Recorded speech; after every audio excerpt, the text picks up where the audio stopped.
All right, then. Let's see. I should probably put the link in Discord. Hold on.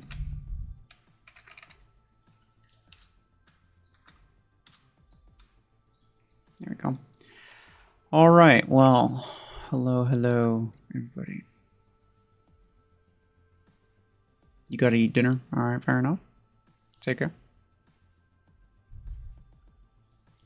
The guy asking how many credits you get per token, nobody knows. There's only one way to possibly know, and that's if you open, that's if you spin all of the different prizes, you open up the entire thing, you get everything in the event, and then you end up with extra tokens. Then if when that happens, if you close and reopen the game, it'll automatically compensate you for the tokens that you have extra because the event's already over, as the only way to know early. The only way. And so unless somebody does that, you're not going to know. But it's not going to be 10,000 credits per token. I can pretty much guarantee you that. It's going to be about 2,000, I'm guessing. The token compensation is never worth it. Every time there's free tokens involved, everybody always, for whatever reason, loses their mind and thinks that they're going to make absolute bank off of token compensation. You're not going to. You'll get better value by spinning it, even if you already have everything. Just these credits alone. These credits alone are, I think, close to like 3,000 per token on average. Which, by the way, worth mentioning, I did ask Plarium, and they said that we're going to get 20 out of the 30 tokens. So we're not going to get all of them. In fact. Which is very sad. But, I mean, I'm going to try it anyway. And like I just said, it's an extremely high likelihood that you're going to get less from token compensation than you would from just spinning the crate. Like, even if you already had all of these things, it's very likely that you just get more credits by spinning it, so you might as well.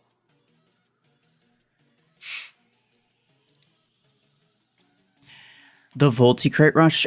Okay, so funny story, I was going to make a post about this. I took a screenshot like 3 separate times, but YouTube really did not want me to upload it. It said there was an issue with it.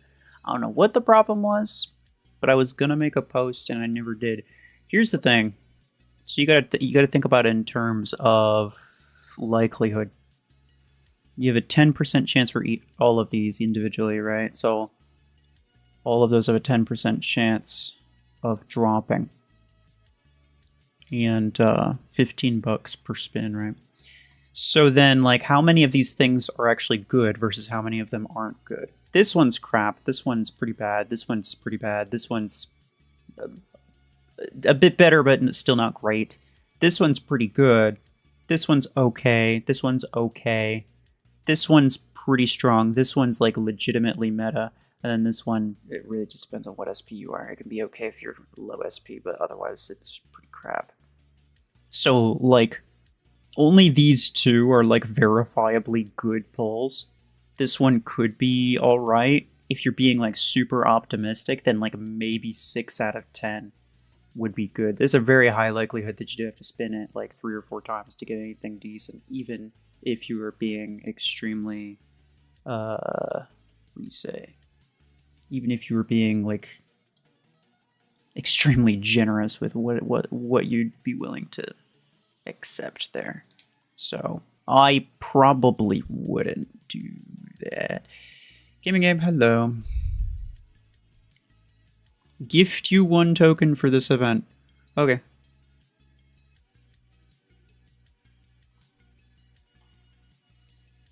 It'll be in your email. Check your spam folder. Alright, now that he's gone, you can't actually give people Crate Rush event tokens, bro.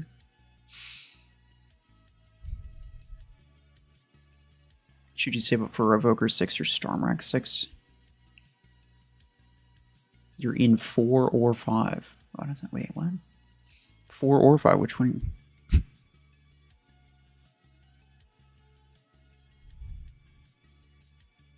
This guy.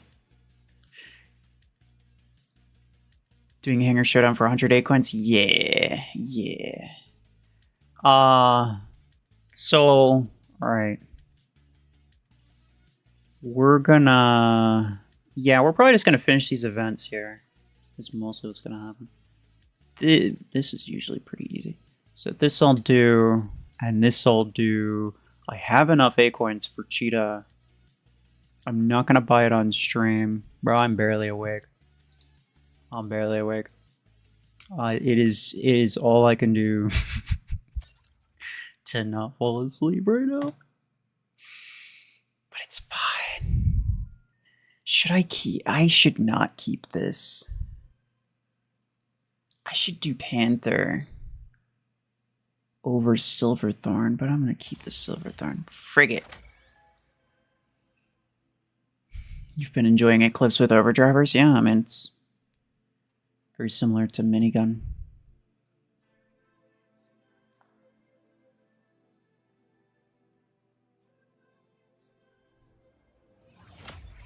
You have 6,700 acorns. I shouldn't spin after shouldn't spin the crate after 20 of 30 tokens. Correct. Because you'd have to spin it 10 times, and it's like what, 650 each. So you'd have to spend over 6,000 acorns. Technically, it's decent value, but I wouldn't.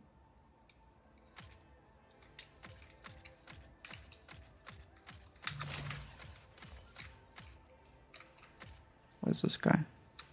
Come on, bro. Okay, I did mark him. Can you cryo him to death? It'd be fun. Hold on. Nice. There we go. The click. Oh, he's over here now. I thought he was still on the left side. Bruh, how did you die to this, dude? How do you die to a Helix rank Eclipse? Actually.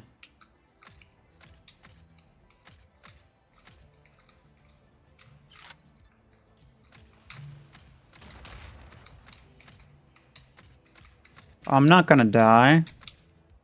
I mean, if anything, I'll just...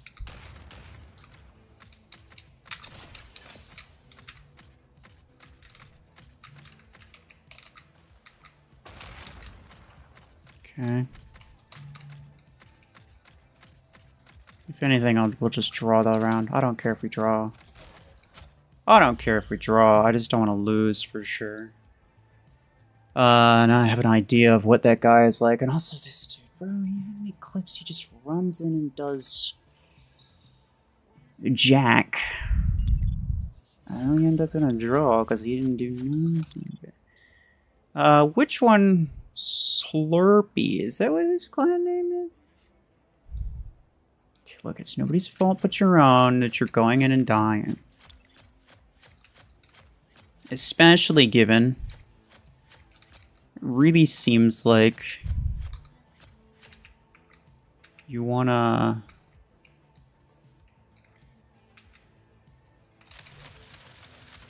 not live. Yeah. I don't know what I'm saying.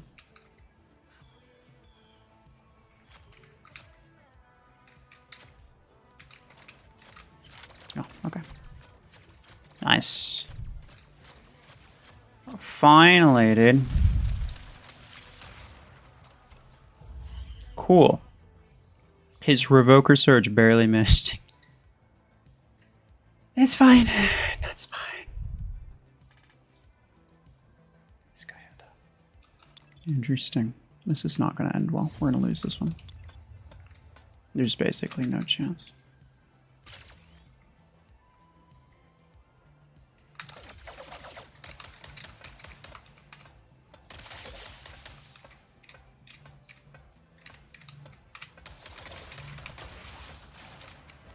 Are we for real?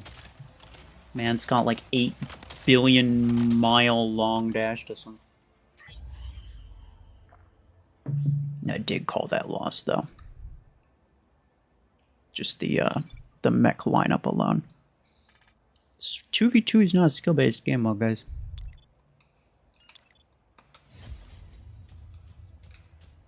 Especially not when there's legendary scouts involved. Look, okay, you don't have to full charge them with everything, my G. You wouldn't be in this mess if you weren't doing that.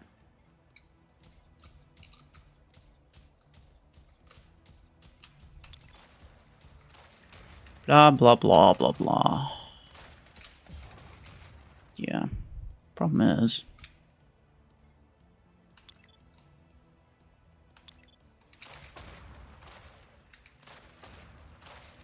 this guy doesn't know how to use... this guy doesn't know how to use manual aim. Problem is, this guy's a hemlock. A hamlock. And they can just chill, right? They don't even have to rush me. They can just chill.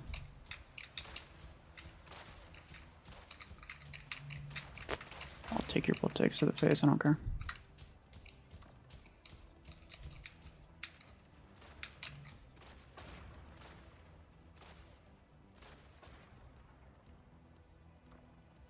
He's just gonna sit there. Yeah, whatever.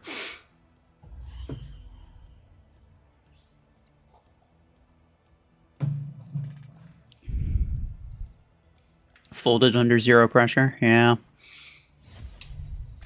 Oh, it's a kill shot, okay. Well, if I'm not gonna win, they're not gonna win either. We do win this one, or at least we should, as long as my team doesn't do anything stupid.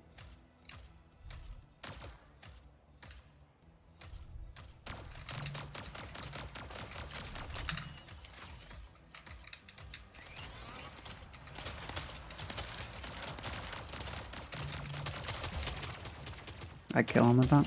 Yeah. Now it's a minigun 8 versus a disc launcher 8. He's either AFK or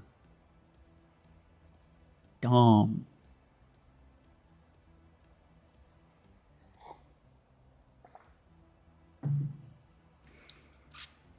He's both. Red, hello. How are you?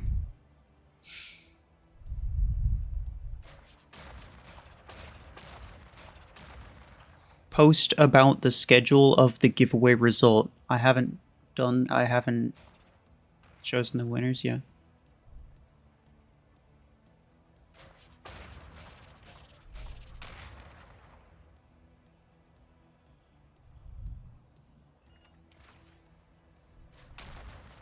Is there any giveaway for 9 million acorns? It's a very specific number.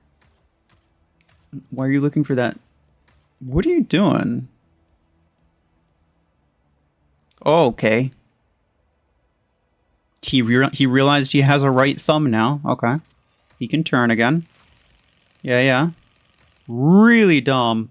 Yep. Extremely. No. No. No. I don't know what's up with this guy, but he's a step below. We'll say that. Yeah. Yeah.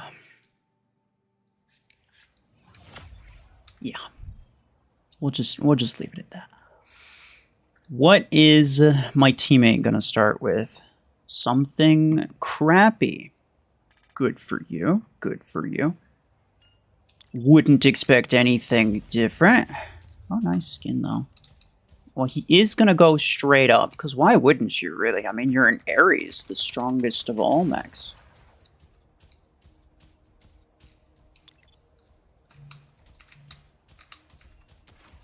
Yeah. Alright, well, he just fired.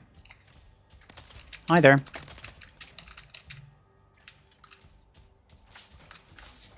You know what? Okay with that.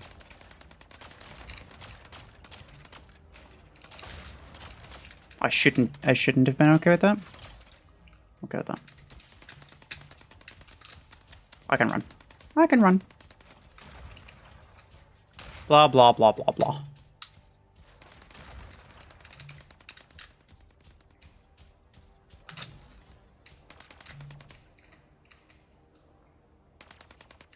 Can the Ares kill something?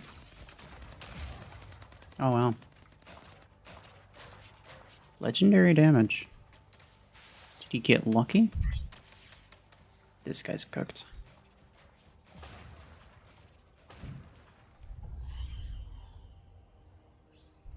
You have Revoker and Killshot. Would I play with you? I mean, I'm not inviting people to Hangar Showdown, if that's what you mean. You want Eclipse gift you 9,000 acorns? Or...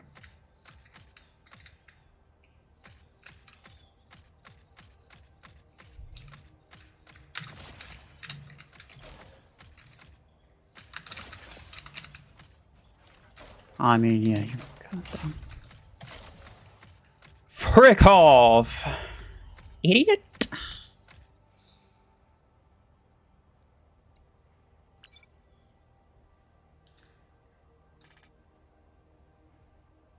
Guardian. Oh, that kind of sucks because I have a Stormwreck. But really, you had that the entire time and you decided to lead with an Ares. Why am I not surprised, though, actually? Really, though.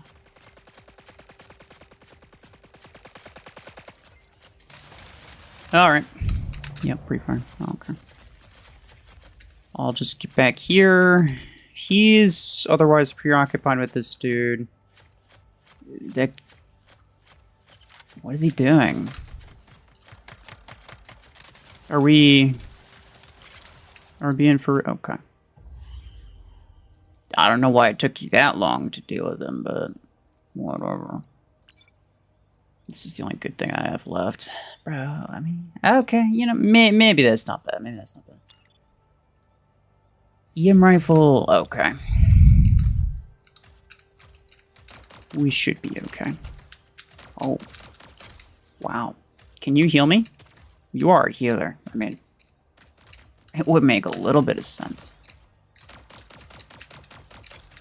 You are a support mech. I mean, surely you wouldn't use a support mech and go on the other side of the map and just not use your ability ever. No, of course you wouldn't do that. Of course not. Nobody does that.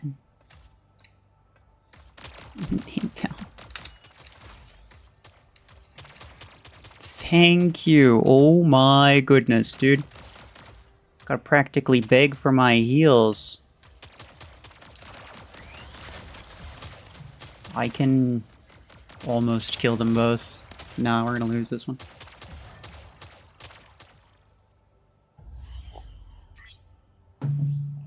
Probably shouldn't have gone down there. But I wasn't sure where the killshot guy was. I should have... I mean, he is a killshot. I should have assumed he was being all gremlin in a corner.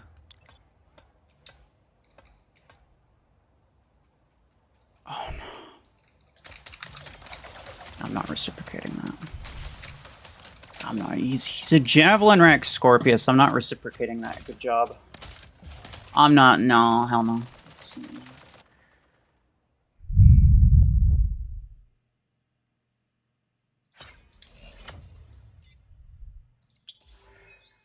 You should make a new ID and get free Aegis miniguns, Killshot, and Disc Launcher 8.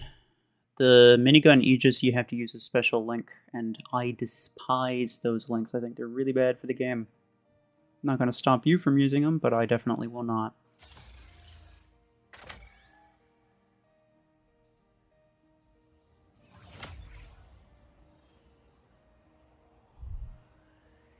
You can't use Redeemer ability after you get stunned at max rank, can you? Yeah, you can. I don't want to use the exact same thing you're using. Bro, really? I'm fighting this guy again, dude. It's ridiculous.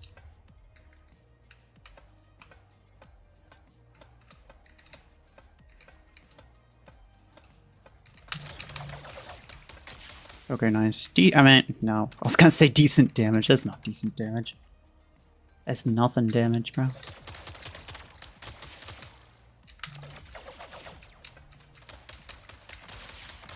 Buddy, stop. Stop. Stop. Thank you. Somebody who actually knows how to use Railgun Orion. It's a surprisingly, it's a surprisingly uncommon build for how disgustingly strong it is. It's incredible how few people actually use it. Okay, so what I would love is... Hi.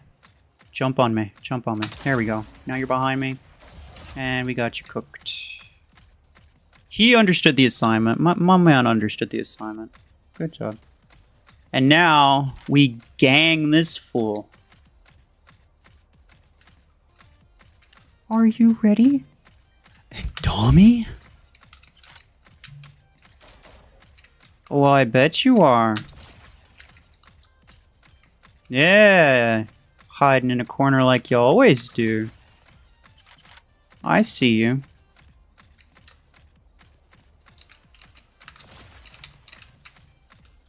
Sure does suck to suck, doesn't it? Railgun's difficult to aim on mobile? Kind of skill issue, honestly.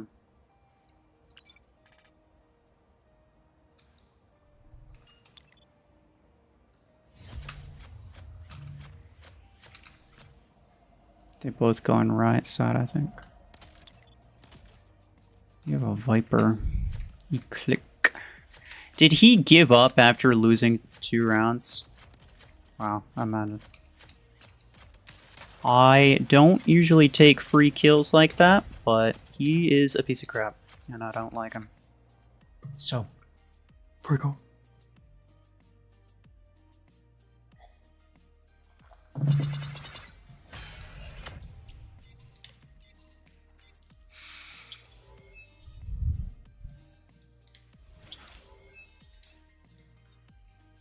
Onyx best weapon, 20 energy capacity. I don't know why you ask that. Because it's like, what do you, if you don't have it, are you gonna spend 9,000 A coins or almost 1,000,000 credits buying a 10 energy weapon just because it's the best one for Onyx? Like, that's bullcrap. No, of course you're not going to. You're just gonna use whatever you have regardless of what I say.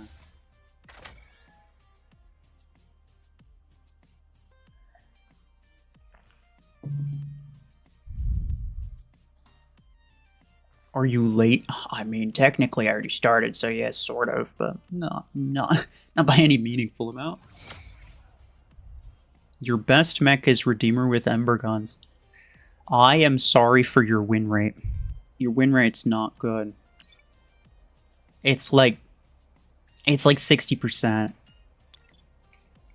I'm gonna throw that out there.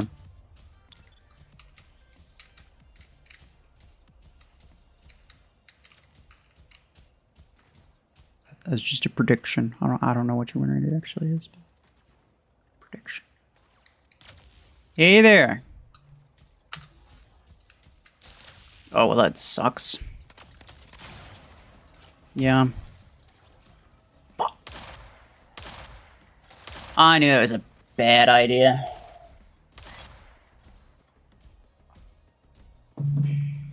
Man, I'm really not doing well today. He shot that Redeemer, and I think I even saw damage. It just didn't connect for some reason. That's weird. It's 72%. Oh, no, man. I'm calling cap, honestly. Close quarters Redeemer is not a good idea. Bye, idiot. You're like 3 years too late, alright? You want to throw a daze at somebody who's actually alive? Please.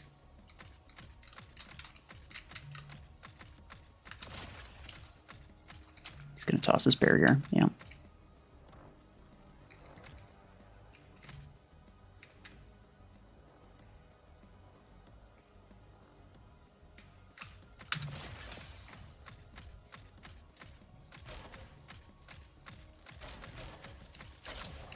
Break off. Jerk. You use Ares with Javelin Rack 12? Oh, you're one of those people. I'm not surprised. I'm not surprised. As soon as the repricings happened, a lot of people just went full in on whatever was the cheapest thing that they could get their hands on. And it'll work for a little while. So long as it's cheap, you can just keep forcing it to... You can keep forcing it to be effective by continually upgrading it over and over and over again. The problem becomes when everything's maxed and you can't upgrade it anymore. I should have backtracked. I should have backtracked long before he got there. Fragment gun 10 and 12. That's interesting.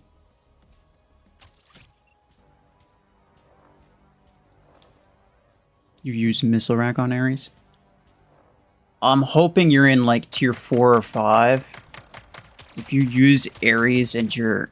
Nice. Okay, thank you, this guy. Thank you, this guy. He carried this round. If you're in like tier 6 plus and you're still using Ares, that is... Nah. Nah, you need to stop right now.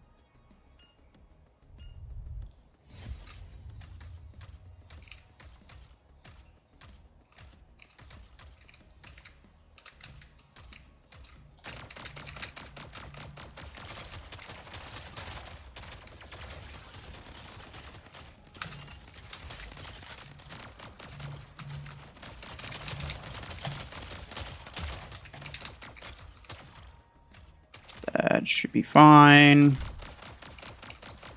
Am I gonna frickin'... Are you kidding? Dude.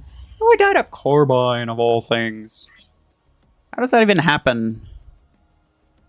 Why didn't I backtrack? Could have won easily. Well, I mean, I did say that I should have backtracked. So I'm not sure what you want me to do, right? Outside of just making yourself look smart by saying it.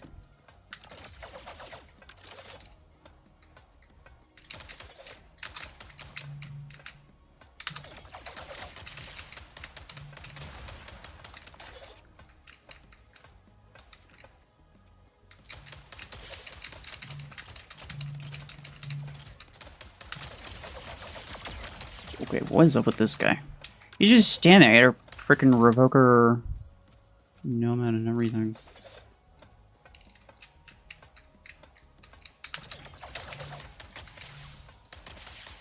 I can kill him with that. Yep, let's go! I got him with the explodey thing, too. Why is my teammate shooting me? Man. I don't know, some of my team. Special. Special boys. That's what, yeah, that's what. Sometimes.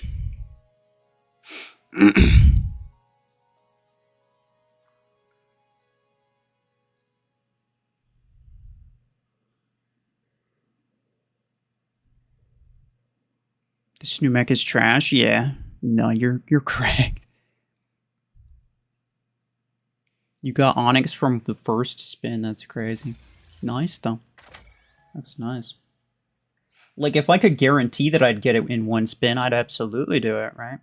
But, yeah, the problem is that there's a very good likelihood of spending all of my credits into not getting anything, and that would suck. It's tough for this... Oh, alright, well, this is gonna be a problem. It's tough for this map. This is easily my best build. I need to back up.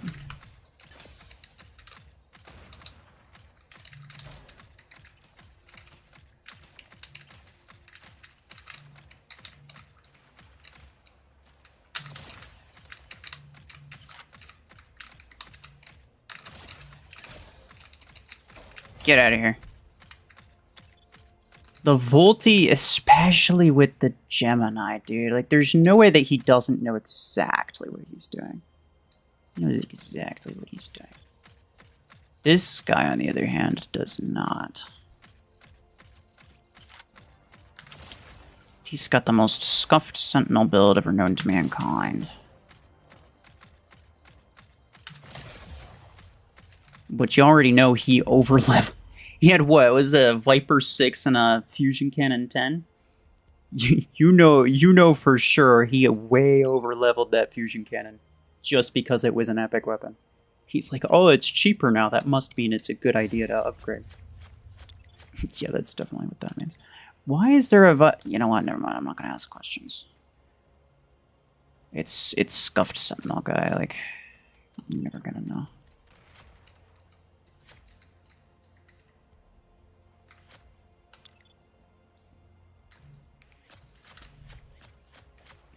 This Aegis fella... Oh.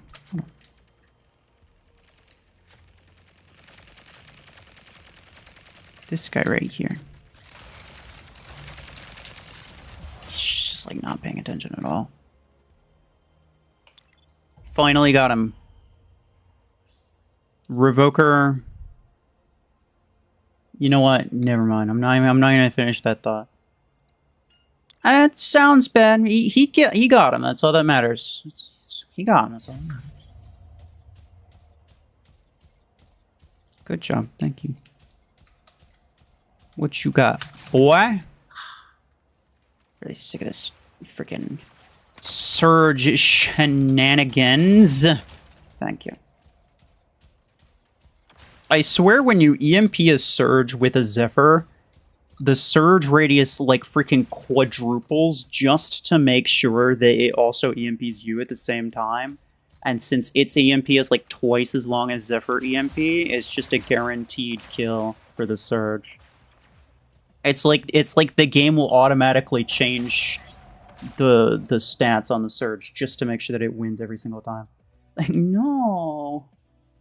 We wouldn't want a legendary scout to ever lose, would we? Friggin' pieces of crap. Strike Rocket 16 worth buying. Not at low rank, no. If you're gonna buy it at rank 3, no. I think people... I think it's usually a mistake to buy weapons at low rank. Surge EMP is 1 second longer. Yeah, well, it may as well be 5 seconds longer, because 1 second is enough to kill like 4 things when it has revokers. But that's assuming you don't have a duration implant, right? A lot of surges use them. As they should, arguably.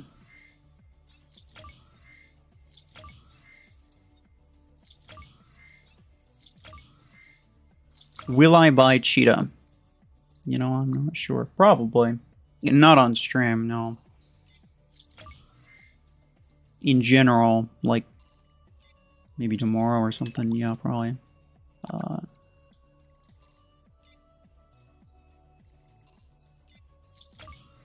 Cool.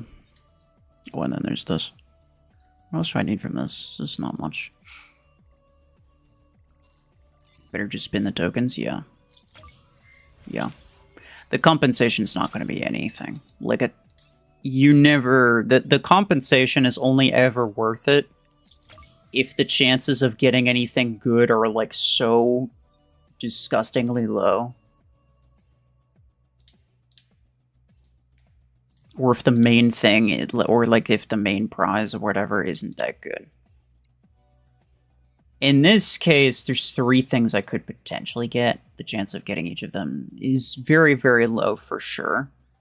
But I think my estimate is that the tokens are going to compensate with 2,000 credits each.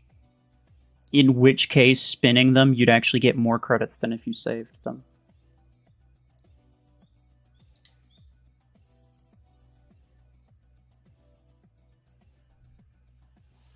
Tokens more like pretzels.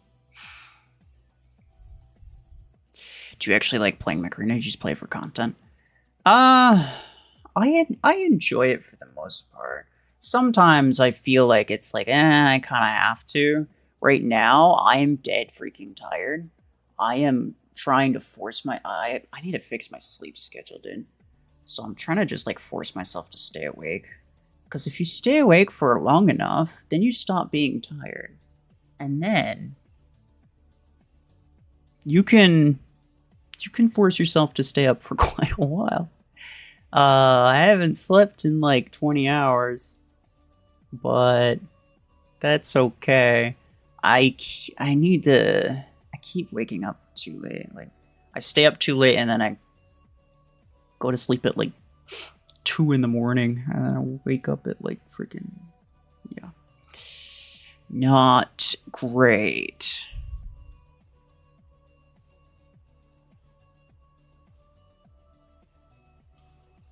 Why do you have 0.6 and 0.7 for top 3 items? You have 0.8 and 0.1.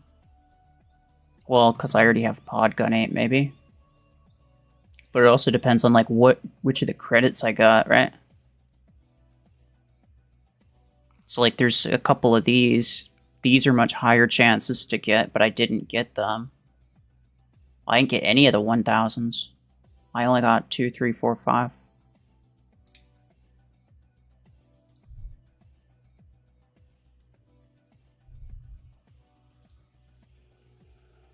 Timeout. Freaking 30 minutes. Why not? Dude, I don't even know what you're trying to say, bro.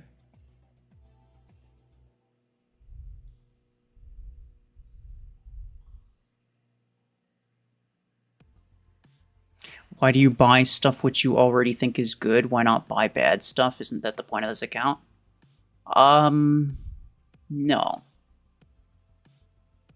The point of the account is to experiment. Certain things that there's a lot of bad decisions you can make.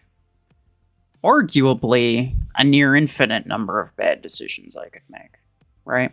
Including buying certain things, upgrading certain things, using certain builds. And so I have to determine which ones I think are potentially good, enough to where it's worth experimenting with them just to try it out, or which ones that I know won't be good even if I do try it, right? Certain ones, like Ares, and to some extent, I rely a lot on what people tell me in terms of like what they think is good. So a lot of people were swearing by rank 4 Ares, and so I was like, you know what, sure, I'll give it a try. And I tried it, and it was pretty good. Same thing with Viper, right? A lot of people were saying Viper was really good, so I decided to try it. You know, not necessarily because I believed them per se, but because enough people said it that at least the idea had merit, right? So there's a lot of things that I could put my credits and A-coins into. But I also want to be able to make good builds, right? So that I can show people how the good builds perform as well, like Railgun Orion. It is absurd. It is absurd that anyone in tier 6 doesn't use that build. If you have Railgun and you have Orion and you're not using the Railgun Orion build specifically, I don't know what you're doing, legitimately. I have no idea why you're wasting your time with other stuff. Using Railgun on other crappy mechs, at least mechs that aren't good with Railgun. Or using Orion with freaking, I don't know, disc launchers, overdrivers, whatever stuff, right? Like, yeah, it can be good, but like Railgun Orion is disgusting. And it's crazy how few people actually use it. It's crazy.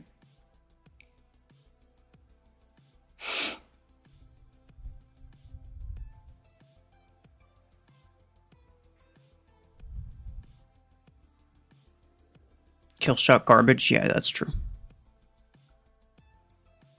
You have Gemini on Orion and you think it's... Okay, well, fair enough. What I meant was anyone who's free to play, specifically anyone who's in tier 6. Obviously, if you're like a maxed player, you're probably going to have Railguns and Orion. Because Orion, I mean, is pretty easy to get, and Railguns used to be really meta, so you probably have both of them. It's not really a good build for like super late game, but yeah, you get what I mean.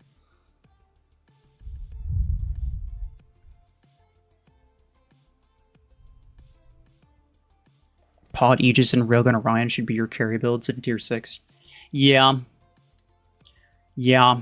You could even do, I mean, Aegis is definitely like a must-have. Mech. You could use overdrivers or Vipers or pod guns, really. But I think like 3 builds that everyone should have. Aegis with, yeah, one of those weapons that I mentioned.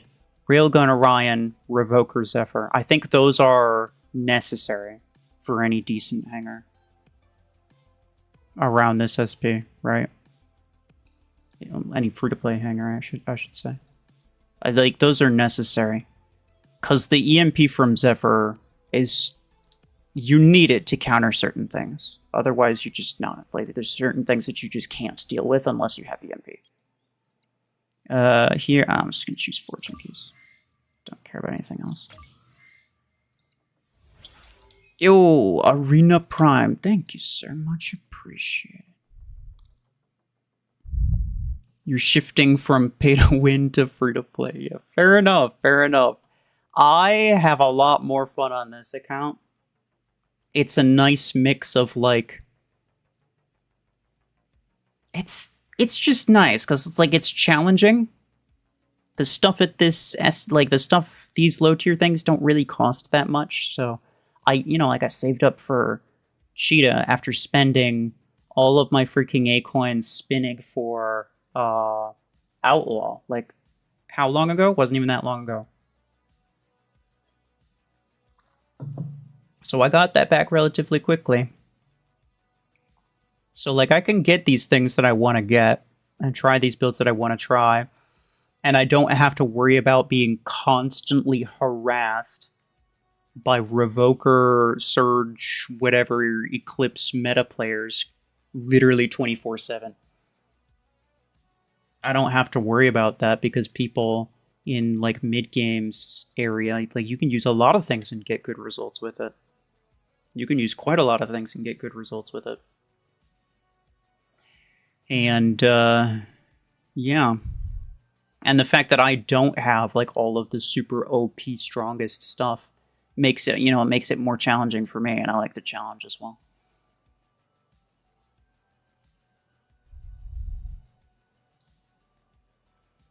There's an event in Mech Arena Discord. Watch the news section in Plarium Play.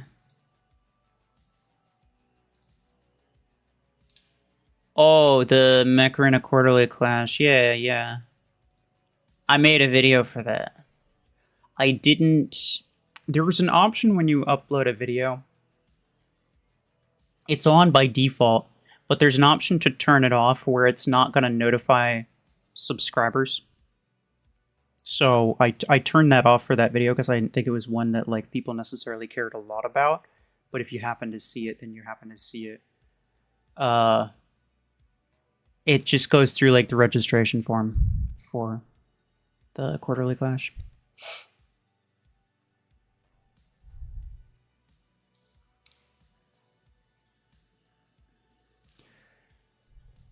Check the accolade. Capture 3 control points without taking damage. That's pain. It's not impossible, though. The last event that did this, I used Panther.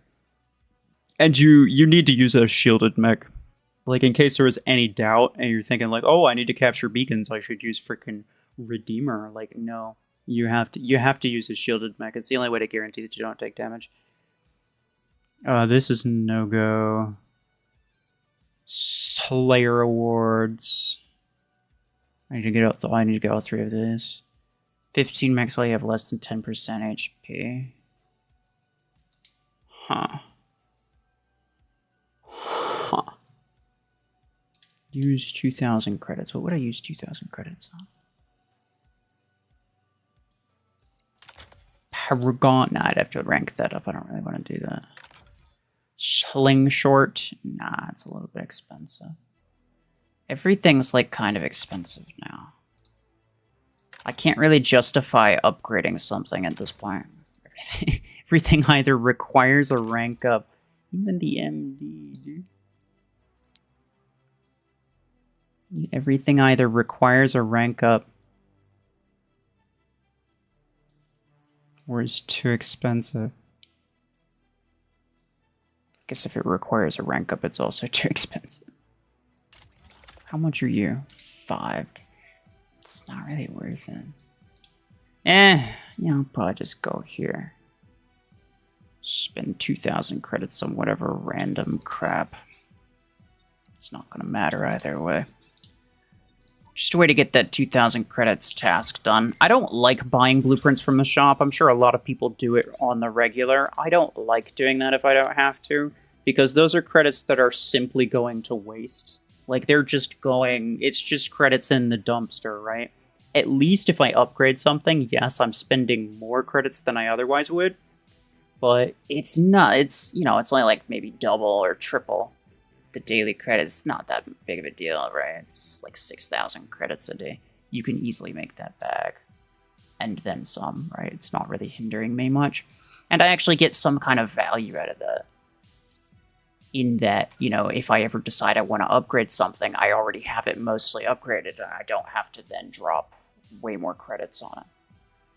So I always prefer to upgrade stuff if I can, but if it's too expensive, I can't really justify it.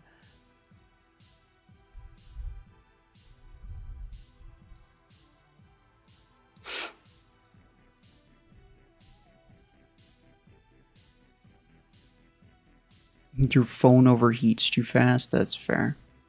I used to have that issue too.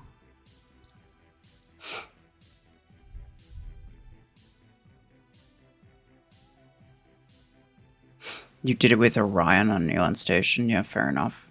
It's possible, it's just not probable, right? You always spend 2,000 on blueprints because upgrading some things is so expensive. I mean, some things, but again, like, especially if it's something that I know I'm gonna want to upgrade at some point in the future, which is most everything, right? Like, I want to upgrade a lot of these things at some point, right? So if I know I'm going to spend credits later down the road on it anyway, I may as well get those. I may as well do it slowly and get those tasks done, because otherwise I'm just tossing 2,000 credits into the void and then going back and spending all of those credits on the upgrades anyway. And that's just extremely bad resource management, right? So especially for things that I know I'm going to upgrade, I think it's a good idea to just do it, even if it is kind of expensive, you know, like even if it is like 10,000 credits per upgrade. It's not like if you can't make 10,000 credits per day, then you're playing the game wrong. I don't know what to tell you at that point. I'm gonna play solo because I want to try to finish these tasks. You just upgrade your Paragon slowly every day. Yeah, fair enough. I would probably upgrade my Paragon, but it needs a rank up at the moment. I don't really feel like spending A-coins.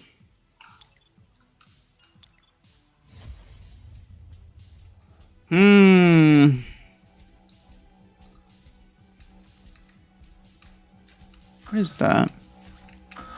Why are you the way that you are? He's got one arm, he just... Alright. I'm sure it's fine. I'm sure he knows exactly what he's doing. Stop it. Stop it. He knows what he's doing, bro. He knows exactly what he's doing. Gotta move over this with him. Oh. Oh. No! Aw, come on. No. Little jerk. Uh-oh, what do we have here? Oh, piece of crap, that's why. Bro, what are you doing?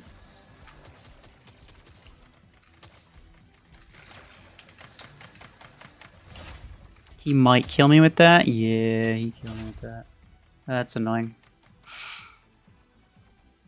Max Assault Pilot? Or whatever.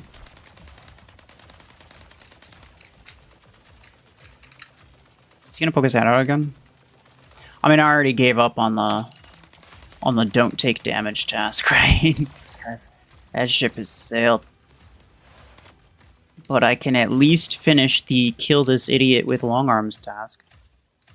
Oh, never mind. He's already dead, I think. Ah. Oh. Okay. Good talk. Weirdly common build. Hi. Poke, poke, poke, poke, poke. Yeah, see, Nomad's one of those things that's like nearly impossible to deal with unless you have a Zephyr. And that's the sort of thing that like it'll roll through all of my entire team, right? Everything that all of that my bots have, that my teammate has, everything's just freaking dead. That guy can kill easy enough.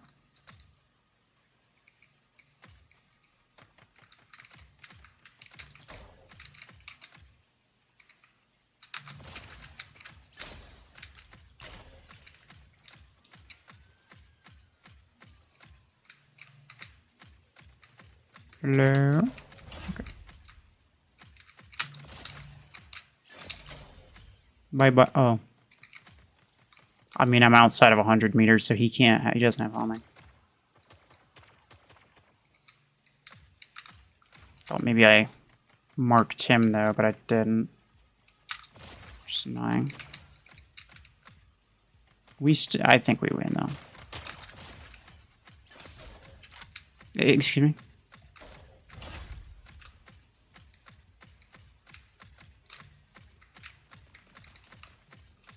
He has to... Oop. Oop. Yeah, whatever. Don't care that much.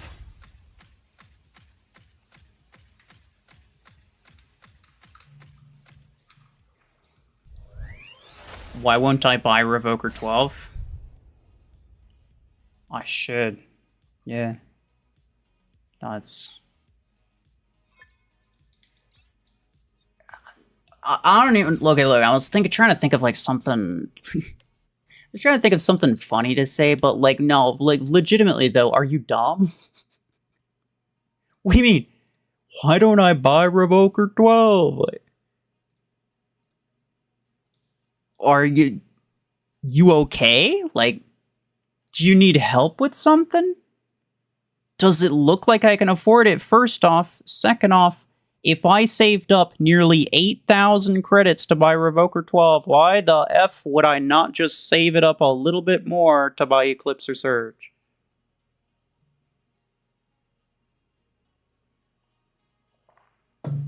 I don't understand. Honestly, I don't understand. Like, normally I'll play along with some of the questions, but no, like some of the questions I get from you guys, I don't know. I feel like I have failed. I have failed you. That's all I can say. 8,000 credits for Revoker 12? No, it's 8. I think. Did I say credits? I meant Acorns. I don't think I said credits, but maybe I did. I'm gonna go with Panther. Hopefully. Hopefully. You're in Division 1, nice. You're in Tier 6 just now. You have almost 7,000 Acorns. I'm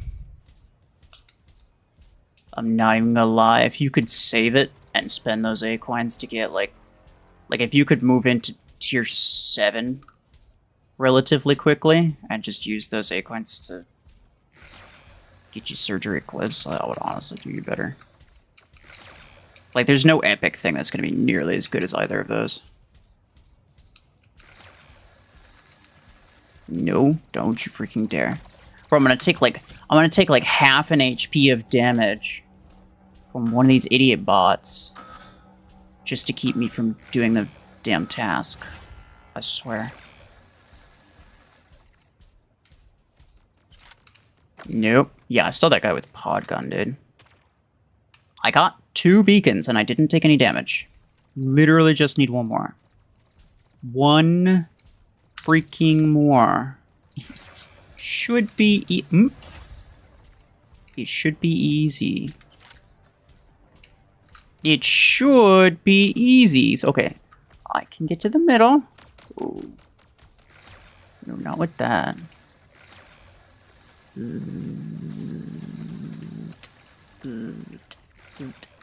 Yeah, whatever. That's fine.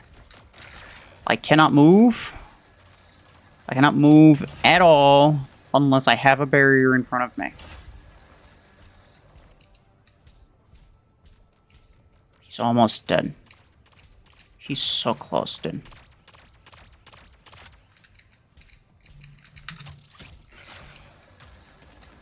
This should be fine. This should be fine.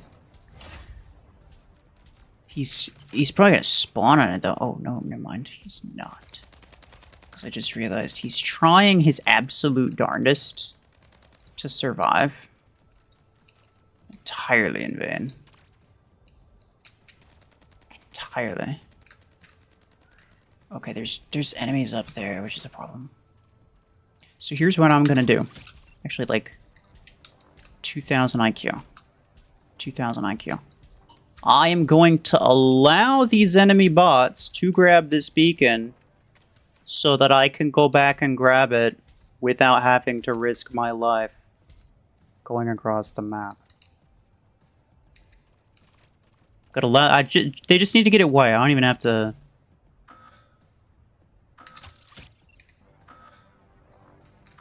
They legitimately, they don't even have to get it red. I just have to wait for them to get it white.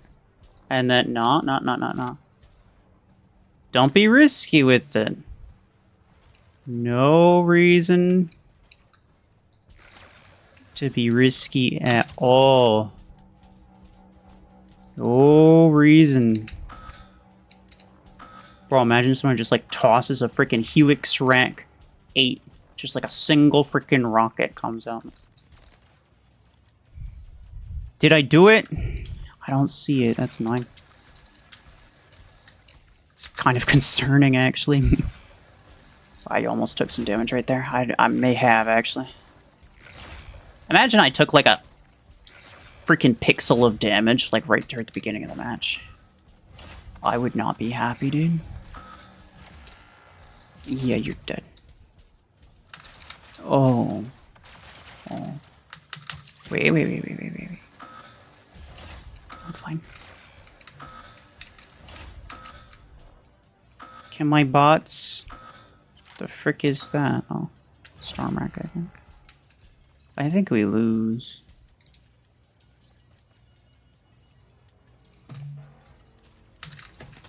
I think we lose. You didn't actually shoot, but sure, we'll pretend that you did. We'll pretend that you did. The game wants you to believe that you did. Yeah, I forgot. If you buy Revoker 12, then it will be for Eclipse. Good idea. I can tell that you have no A-coins and no credits. Your purchase decisions are impeccable.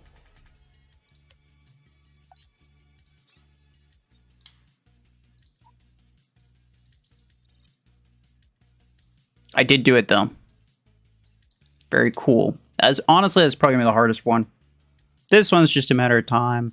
This one, technically also a matter of time, and it's gonna be kind of annoying. I guess I probably should try to purposely take some damage. So now I think what I want to do is I want to try to purposely take some damage. And then use the shield to keep me alive and get some kills with that.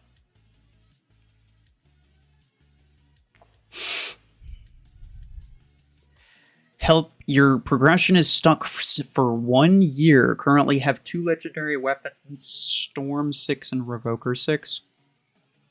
That's crazy. You're probably making purchase decisions like my boy up here. I'm gonna take a wild guess and say that you probably dropped hella A-coin on rank ups for your low tier stuff. All of your low tier stuff. Your Ares is probably like rank 4 or 5. Your Guardian's rank 4 at least. You probably have Stalker rank 4. Easily. Probably rank 5 too. You currently have 10,000 credits and 400 Aegis. You know, never mind. I take it all back, bro. It has 400 Aegis.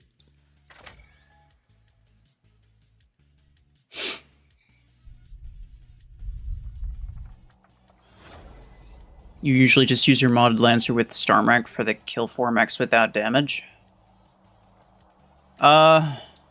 It could work. It could also easily not. Also, it's not kill 4 mechs without taking damage.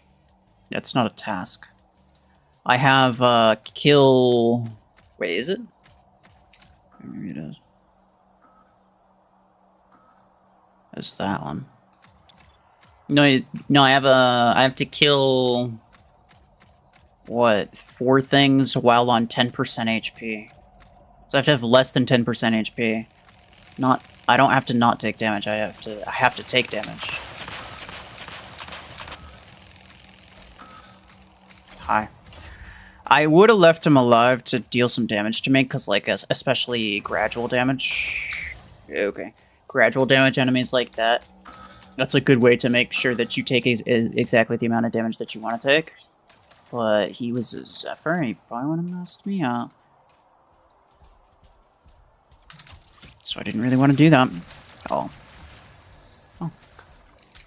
Figured for sure I was cooked. Hi there. Have you ever considered not doing that? I bet you haven't. I bet you haven't. Oh, because you're a piece of crap. Ah, okay. Well, in my defense, I wasn't really paying attention. Hey, yo, what? Bro, what is this? Yeah, I'll take that. Get this bat out of here. Yeah. Freaking nerd, this guy. Yeah, I actually want to take damage. What do you think about that? Not that much. Yeah. Bruh. That's a player build if ever I saw one. Yeah, for sure. Is he gonna drop? No, he didn't drop. Should have.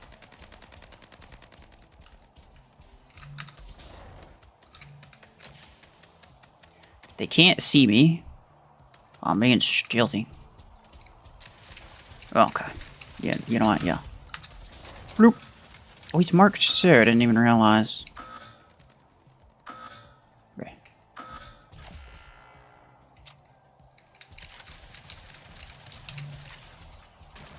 No. Don't do it.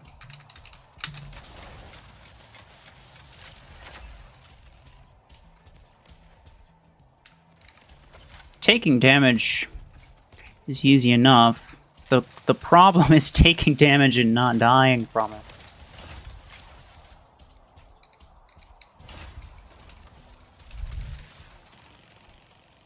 Revoker 10 for Surge and Revoker 12 for Eclipse. Brother, what are you even on? Like, why? What do you? Why do you want me to buy? You want me to buy Revoker 12 first before buying Surge or Eclipse? Is that what you think I should do? Or are you just saying that at some point I should probably buy Revoker 12? Because if that's what you're saying, then I agree with you, but also I never said that I wouldn't do that, so I don't understand what the problem is. The only thing I know is going on is just like you're rambling about something, and I have no idea what you're trying to say. I have no idea, honestly.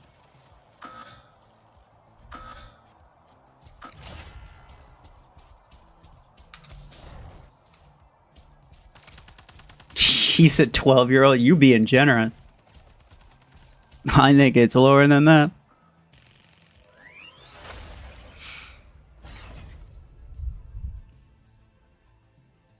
Why do you hate those links that give rank 5 breakouts for free? I think it ruins the early game experience. It's really bad. Think about how bad it is to fight legendary, like rank 3 legendary mechs on a new account. Yeah, okay, well now you're fighting rank 5 legendary mechs on a new... It's terrible. People only like it because it's them that have the accounts. The only people that use those links are people who create alt accounts. The actual legitimate new players who would benefit from those links don't know about those links. And most of them, I would wager, quit the game long before they ever find out. So I think it's just incredibly unhealthy.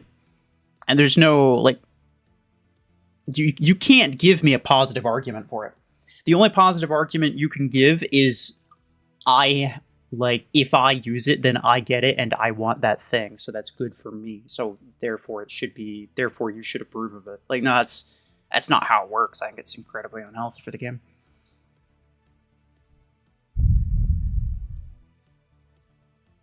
Am I the only one who doesn't like playing with bots? I mean, the game is like 90% bots. What do you mean? Or are you saying that you like to, like, squad up with teammates? I don't like to squad up with teammates because when I do that, especially if it's a full team of 5, you'll get a full team of bots on the other team almost every time.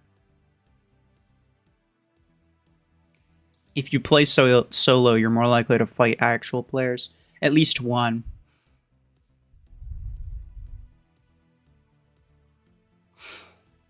Pineapple, hello. How are you? Bro saw Revoker was pretty good on a tier list and is trying to help. Well, I mean, look, he can get Revoker 12 himself first. Kill 15 mechs on less than 10% HP. Not impossible, but gonna take some time. Yeah, for sure.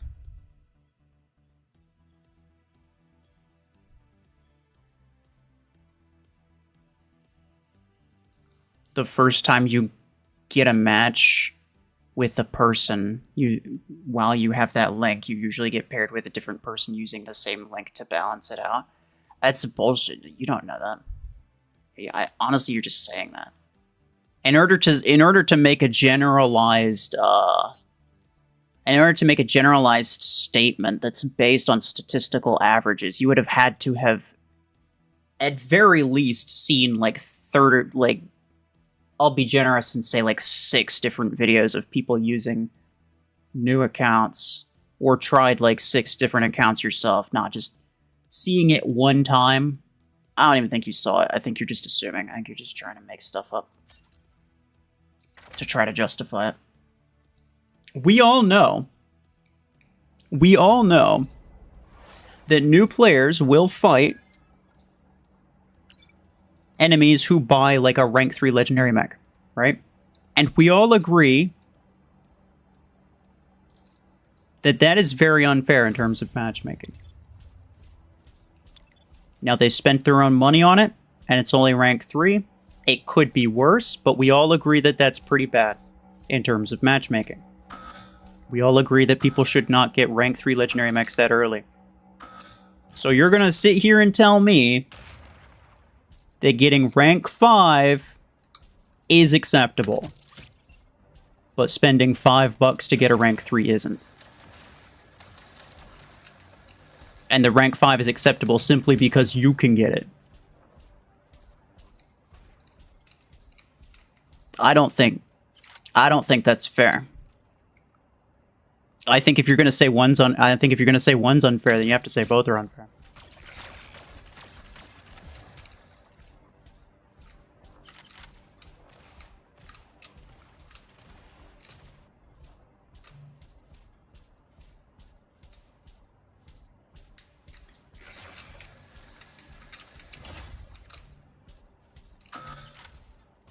Oh, come on. I took a freaking... I was gonna take 2 beacons without taking damage. Wait, no, I don't even need to do that. I'm sitting here thinking I still need to do the take no damage task. No, I want to take damage, just not from this guy. He's got Gemini. Oh, pfft.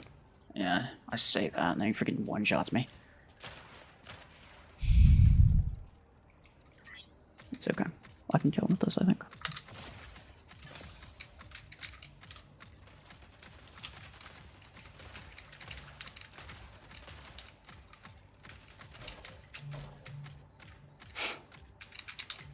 Pablo, hello.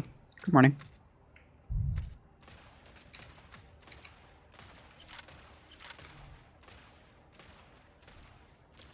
Why enemy almost all game 3 players and even bots are so high? I don't understand what you're trying to say. Also, you got me killed by making the most nonsense comment I've ever seen in my life. I blame you. Nothing to do with me. All you. All your fault.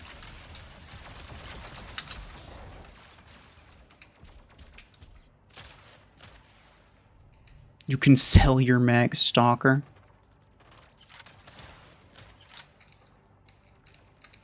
Well, I mean, yeah. If you played back when it was really strong, then I don't really blame you for having it maxed out. I mean, I have mine maxed out on my main account.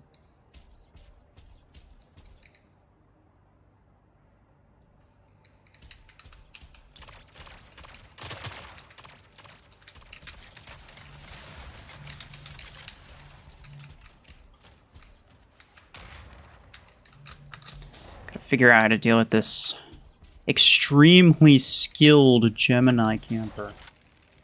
That's definitely what that is. What I'm thinking is, I come up here. Uh-oh. Looks like you're a piece of crap. That bot might kill me. That bot might kill me. Uh-oh. Looks like you're on cooldown. What a freaking nerd. Hopefully we don't lose. Oh, wait, we're sitting here with 94 influence. No, we're not gonna lose. Thankfully, he wasn't really pushing beacons at all. Bruh. Are you for real? Now, if he was pushing beacons, we might be in a really bad spot right now. But as is, we're fine. I don't care. I'm just distracting him at this point. Like, what's he gonna do?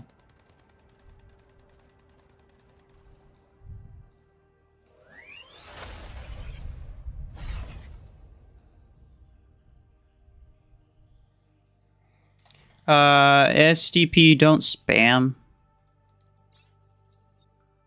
I read that and I was gonna answer, and then I realized that you said it like you like copy pasted it like 3 extra times, and that's just really cringe. And I don't like to answer people who spam, so I'm not gonna answer that.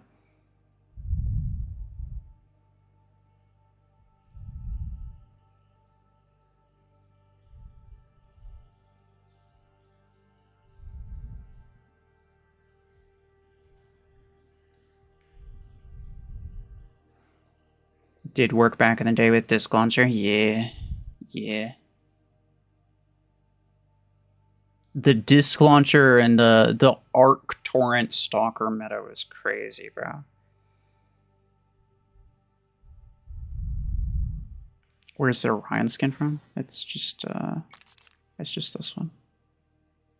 I just happen to have it. It's okay. I kind of like the base paint better, but I got sick of using the base paint.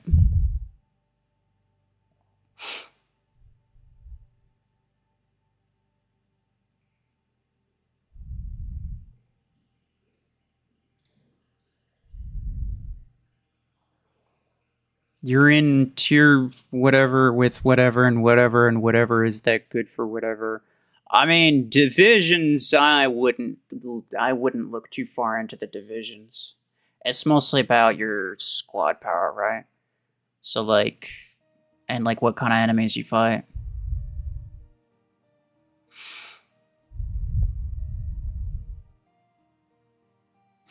Arch Twins, yeah, that's that, yeah. Good correction. Good catch. The divisions don't mean a lot. The divisions are literally just it's literally just a matter of how much you play. You could be really bad and still be in a high division just because you play a lot of matches. Or you could be really new and play a lot of matches and you don't really have much, but you'd still be in Division 1. Or you could be you could have a pretty good hanger and, you know, only be in like Division 5 or something like that. Like, yeah, the divisions don't really matter.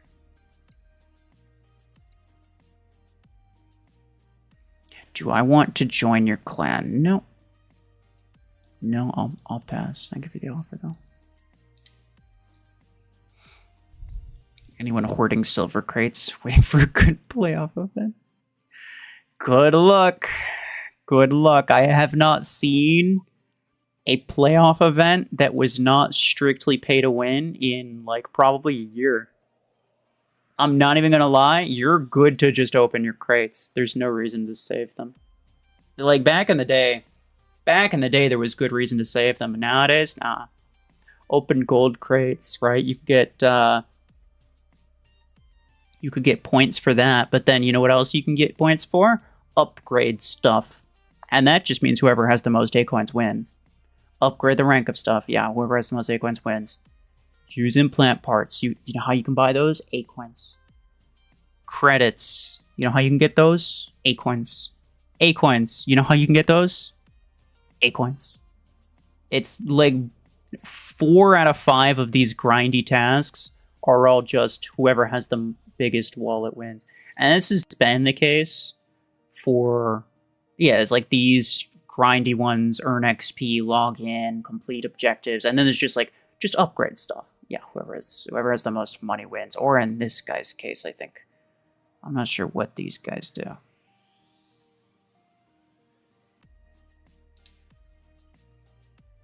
I think, yeah, maybe they just upgrade stuff.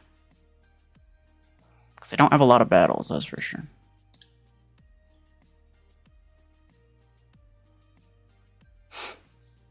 Always bigger fish in the sea, yeah. The only time you ever really stand a chance of winning a playoff event is if you make a new account. So, like, if you really wanted a certain thing in a playoff, theoretically, you could just, like, make a new account and you'd be able to win that playoff event relatively easily. And by that, I don't mean, like, the 10,000 A-coins. You're not going to win the 10,000 A-coins one. That's not going to happen. But, like, any of these smaller ones with, like, the random prizes. That's how Red got, like, his Gemini 8s, right?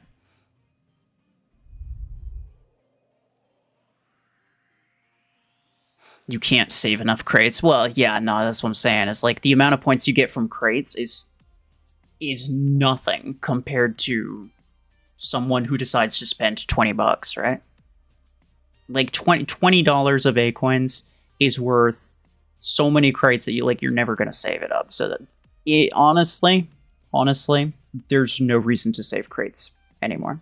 There used to be, but like nowadays, there's really no reason to. The only reason I don't the only reason I don't open them is just because like I don't feel like it, and it's fun for me to kind of save up decent chunks of crates every now and again. How many Silverthorn blueprints do you have? I don't know. I think like maybe 3 or 4. 15. Yeah. Oh, that's right, because there was that one event where you could like get blueprints for free. I forgot about them. Teach you how to SP drop properly. I am timing you out. Don't SP drop. SP dropping is for losers. Anyone who even attempts to say anything about how to SP drop, ban.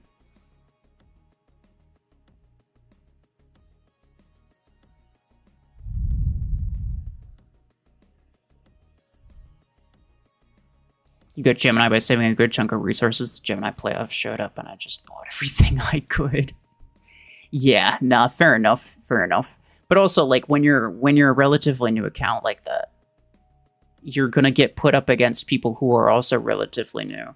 And so long as you know what you're doing, you have a good chance of being able to win, or at least getting like the top 3. Because I don't think you won one. I think you got like 2nd place, right? Rest in peace, BKK. Yeah, bro. Out of here.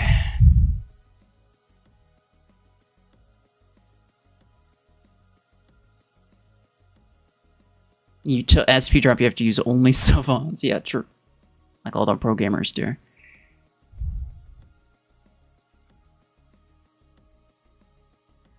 SP dropping is okay if you do it against players. What does that mean? Is that your justification for it? What kind of copium are you huffing, dude?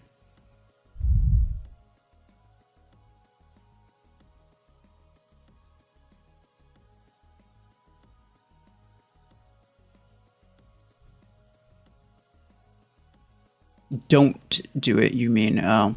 Well, there's no way of guaranteeing that you're not going to fight a player, so, like... Yeah, that's not really... great. What am I looking for? Oh yeah, I need to take damage. I need to get kills while I have 10% HP.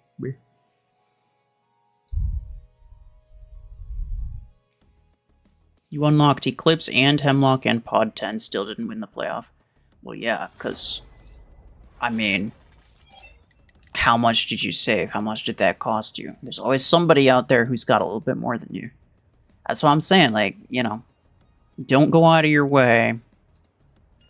Don't go out of your way spending anything to try to win playoff events. There will always be somebody. I mean, not necessarily always, but you should assume that there's always going to be somebody. Right? Because it's like, at the end of the day, even if it's like... Even if you saved up more than they did...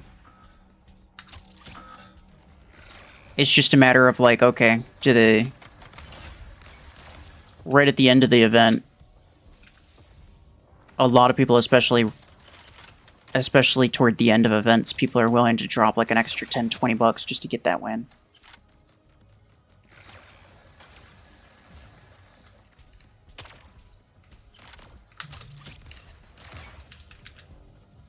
Yeah, I don't care that much.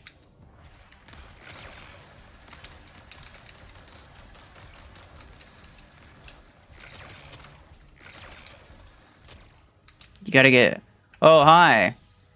I just realized. How are you? This guy's a piece of crap. I don't know if you knew. I don't know if you knew that. Thanks. How did you teleport that guy and not kill him? Oh, because he got blinded.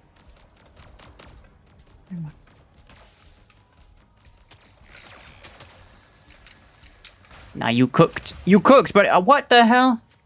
I got 2-tapped by freaking Strike Rocket. Ugh.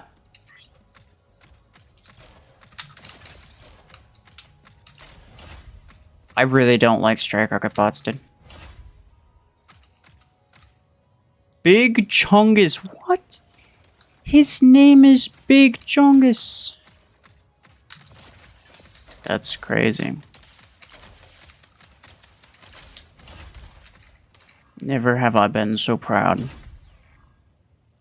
Where are you going? Ah, back there. Okay. Hey there. He's gonna teleport me, obviously.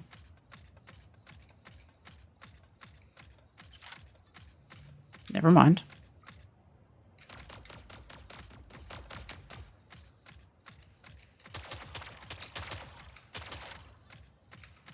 I guess not.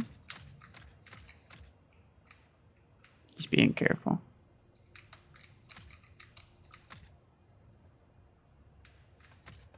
Is he on you?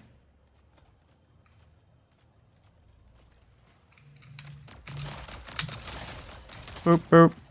Yeah, okay, nerd. Boop. They have a decent advantage on us right now. Chungus man is AFK though. Somewhere. It's no fun when people go AFK.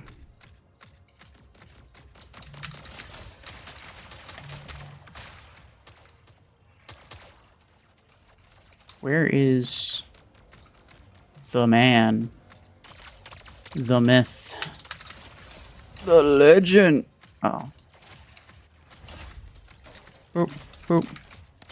The real question is, why are you using blockade on a surge?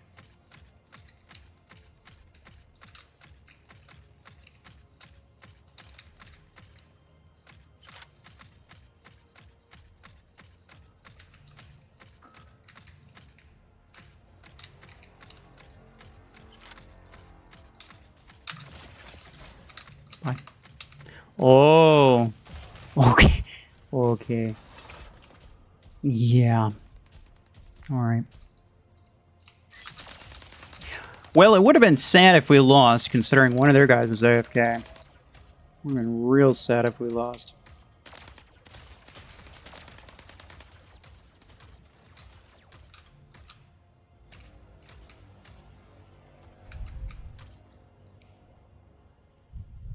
You haven't dedicated yourself to tournaments since SP dropping started? So, what, like 3 years ago? It's been around for almost forever.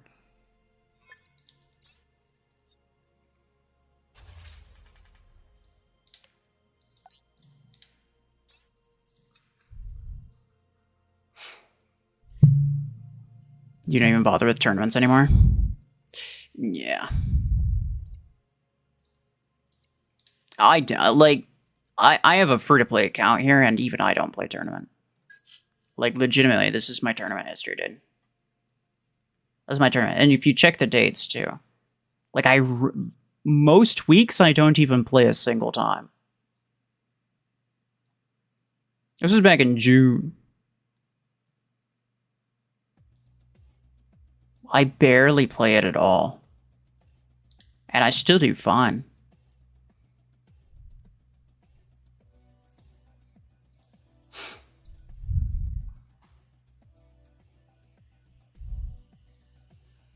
I mean, did I say that you weren't useful? What do you mean? I know you're helpful.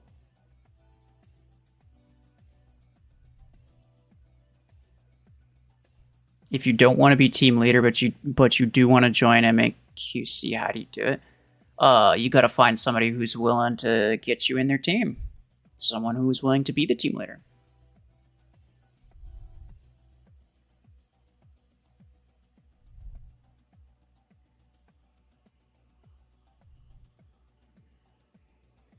What do I think of the addition of Dreadnought? It's like, if you think Dreadnought's the most OP thing, then you got another thing coming. Dreadnought is not even close to the strongest thing that they've put in the game, bro. You're interested but don't have a team. Yeah, fair. I'm not sure if I'm gonna be joining on this account or if I'm gonna be joining on my main account. So don't even ask me. People are gonna be like, "Oh, hey, can I join your team?" I already had a couple of people ask. Don't ask. I have no idea if I'm even joining on this account.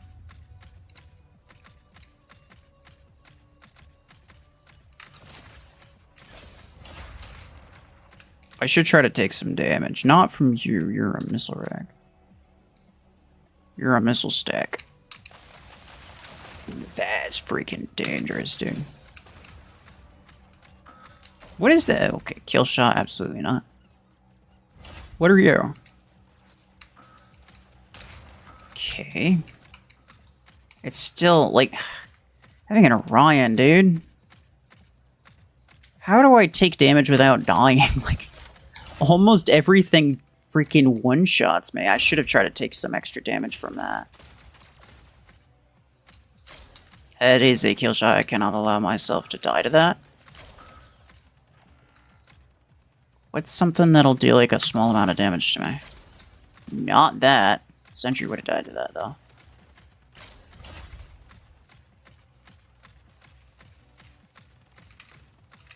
Okay, that's close quarters. Don't have to worry too much about that.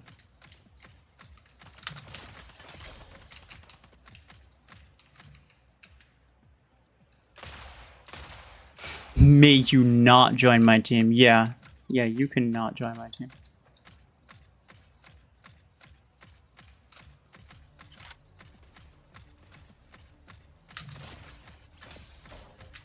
Ooh, oh, there we go. Oh, freaking Revoker sent. Yeah, no. No thanks. No thank you. I'm pretty sure I have more than 10% HP. In fact, I know I do.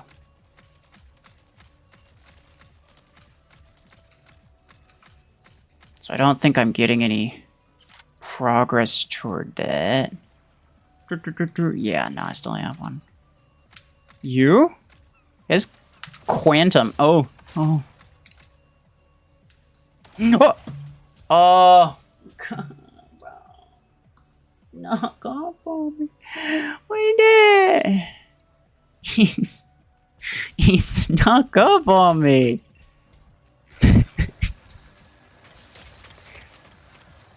In my defense, I was not paying attention.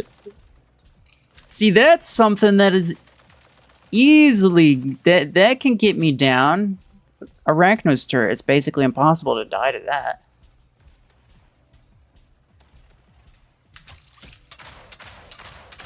That's what I should try to find. It's a little too late now. The match is about to end. Bzz, bzz, bzz, bzz, bzz, bzz, bzz. Oh, wait, you're at a range. Bzz, bzz, bzz, bzz, bzz, bzz, bzz, bzz. Get him! Never mind.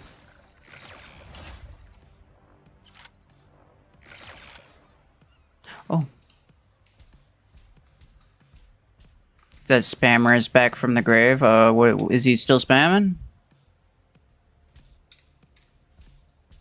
I mean, I didn't give him an eternity time. I just give him like 30 minutes.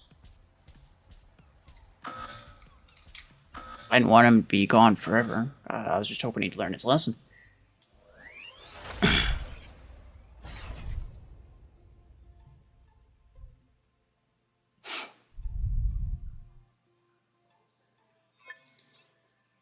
He just went away. Okay, okay.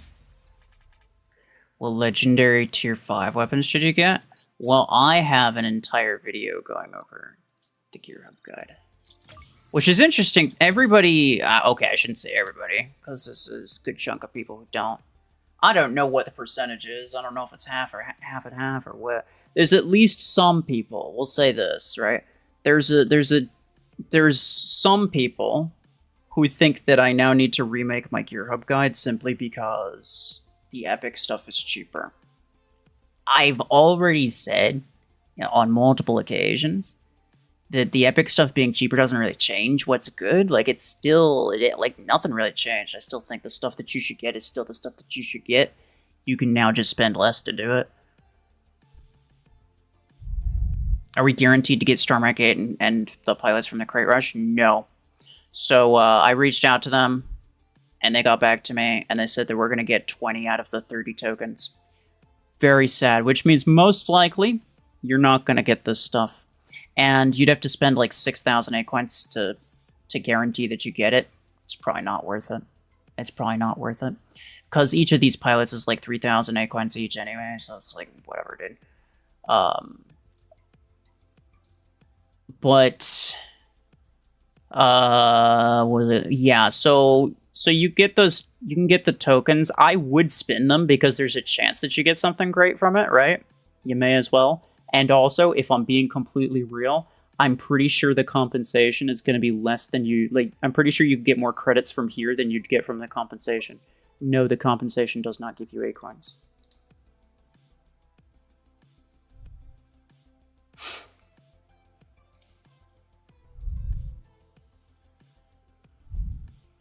You think I should add a note since overdrivers are free to play? Well, I made a video. I guess I should link that video in there. Because what I was doing for a while is I just add, like, I'd make a video covering whatever new thing, and I'd talk about it. I'd be like, okay, is it worth getting? How does it compare to XYZ? And then I'd just link that video in a card in the Gear Hub guide. I don't think I did that for Vortex. Vortex came out a while ago. I don't think I made a video on Vortex.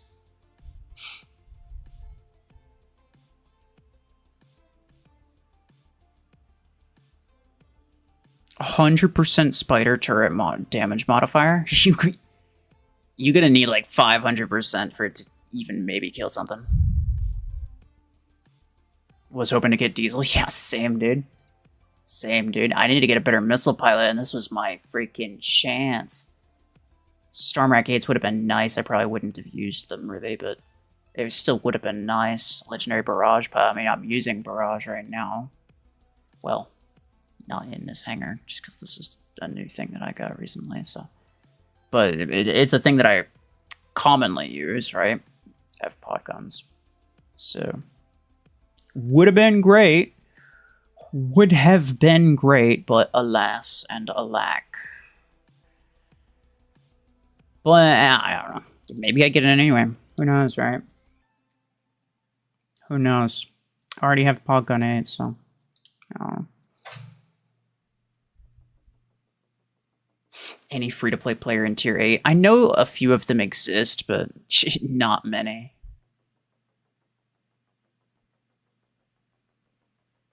New players get Aegis with Podgun for free downloading promo link. Yeah, well, good for them, bad for everyone else who's a new player. Those promo links suck, and I'll never promote them.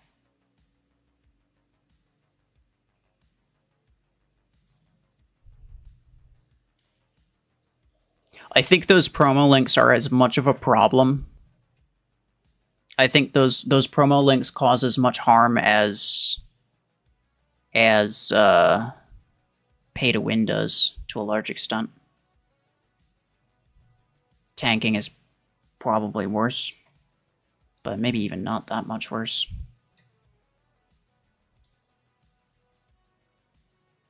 Because it all goes back to how much are you absolutely screwing over new players.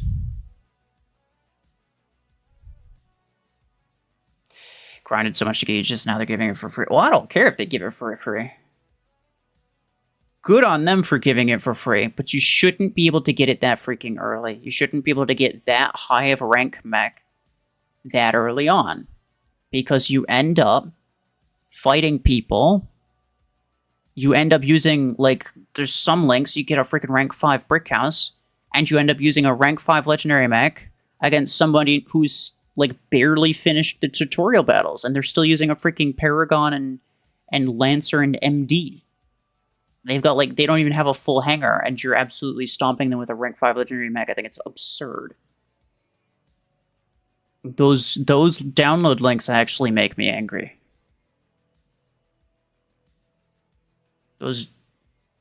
They actually make me angry. Especially since the people who need them, the new players who would use them, they don't know about them. The only people who know about them are people who already play Mech Arena because they find out from XYZ Mech Arena content creator. One of the, like, I think there's only like 3 people who promote those. But they watch those videos, they see those links, and then they make an alt account. That's what it is. All of those new accounts with those things, it's not a new player. That's somebody who has already played the game. That's an alt account from somebody who has already played the game. It's not a new player. Is there a difference between tanking and SP dropping? No, not really. I still don't understand why they don't just do derby events for everyone instead of promo links. The promo links are fine. I actually don't mind the idea of promo links. I think it's okay. It's kind of the same thing as like a sponsor link, right? You know how like a lot of games they sponsor a certain YouTuber, and then they have like a special link or a special promo code, whatever, some kind of like download code, something that you can use that's like exclusive for new players, right? And that's fine, you know, like it encourages new players to join the game. But what I have a problem with is when you get it before you even have 10 battles on your account, you have a rank 5 legendary brickhouse. It's unkillable. Nothing that anyone has at that stage of the game, naturally, unless they spend real money, nothing that they have at that stage of the game is even physically capable of killing you. Nothing. It's not possible. So, it's just an extremely, extremely bad experience for new players. And I think it's sad, because I know a lot of people go for those links. I would say a good chunk, probably like at least a dozen of you guys in the chat, probably have alt accounts with those and you use those links. Not necessarily blaming you for it. I understand free stuff. It's enticing. It's always tempting, but that's how they get you, right? They just keep luring you in, keep forcing you. Well, they don't force you, but they keep luring you into making more and more alt accounts, promising just something just a little bit shinier each time. Ooh, you can get this. Make a new account. Ooh, you can get this. Make another account. It's not for new players. It's for you. It's for you to artificially inflate the number of downloads that the game has. And what I hate the most about it is not even the fact that people download them. You can get people downloading them anyway. I wouldn't recommend people do it necessarily, but I'd also completely understand if you did. I think what disappoints me the most is the fact that Plarium absolutely knows what's going on with that. I think that they are fully aware that it harms their game long term. I think they just don't care. They want to make their numbers look better. And so they're okay with doing that. But going a step further, I think the creators who promote those links, I think they're fully aware of the consequences of it too. I think they know. And they just don't care. You have like 3 accounts, only play on 2 now. I got like 5 accounts, yeah. I own them. I don't like actively play on them, but yeah, I have a lot of accounts. Making accounts isn't a problem. And again, it's like, I wouldn't use those download links, but I understand why people would.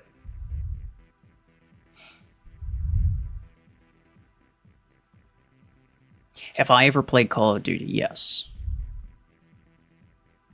Why you have Escape to 11 stickers? Why would you not? That's the better question.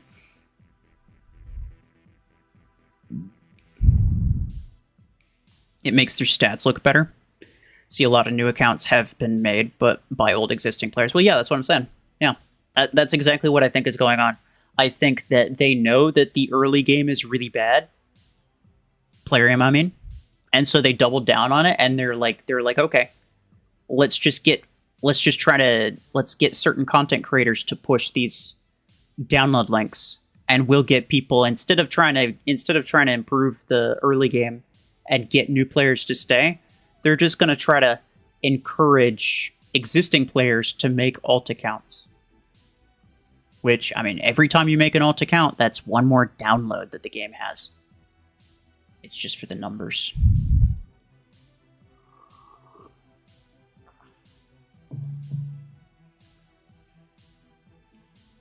And also, the early game offers are always really good, right? So I think if somebody's ever willing to spend money on an account, they're probably more willing to spend it on a new account.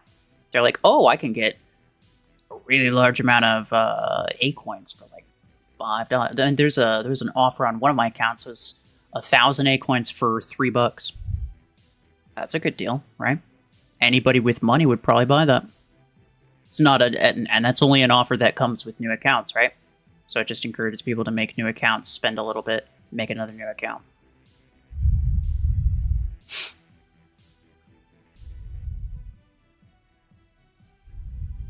Bad mechs and good weapons, or good mechs and bad weapons, which would be better? Probably bad mechs and good weapons. It's an interesting question, though. It's hard to defeat pay-to-win players nowadays. Yeah. Imagine how... And this is why I have such a problem with those download links, dude. And I'm not saying that you were saying otherwise. This is just like, I'm just kind of using this to kind of prove my point. It's hard for you to deal with pay to win. Imagine how somebody else feels. Imagine how a legitimate new player feels. They don't know anything about the game. Imagine how they feel when they download this game. Like someone like myself, right? On this account, I've played enough battles, and a lot of people at this SP, they've played enough battles to where Yeah, there's people who are way stronger than them, but you know how to play the game at least, right? You still have a chance. It's not a high chance, but you have a chance. You got 4,000 acorns for $3. That's pretty good, yeah. You got 6K for €4. Yeah, that's what I'm saying, dude. They got some crazy offers for new players. Cobb isn't aware. I don't think he cares.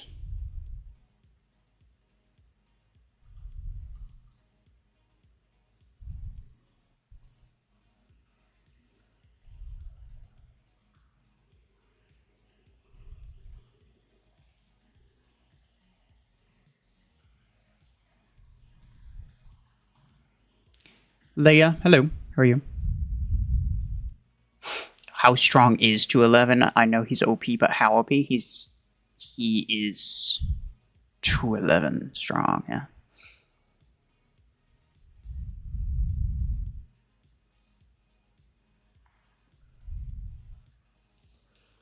You got Outlaw in the event crate for 600 acorns. Nice.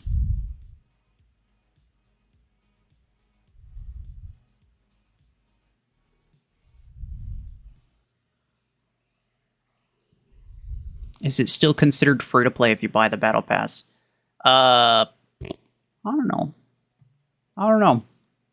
I think most free to play there's some free to play players who wouldn't care. There's some free to play players who would care. I don't think it really matters, right?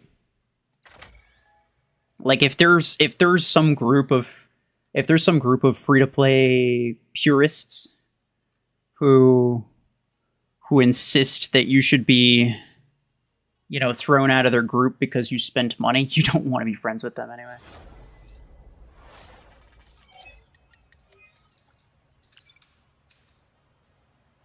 I think like free to play, not free to play titles, whatever, doesn't really matter.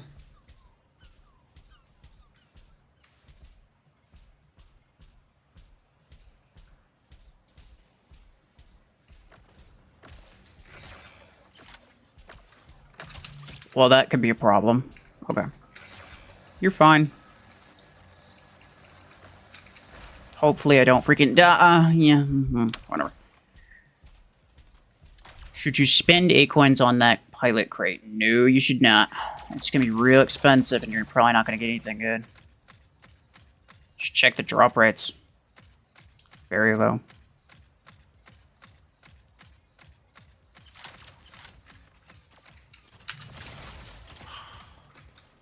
Are you kidding? Come on, bro. Oh, Sentry would have died to that. I got hit, just like dead on. I don't know. Sentry would have managed to die to it somehow, though. Okay, I'm not even sure how I missed that last shot.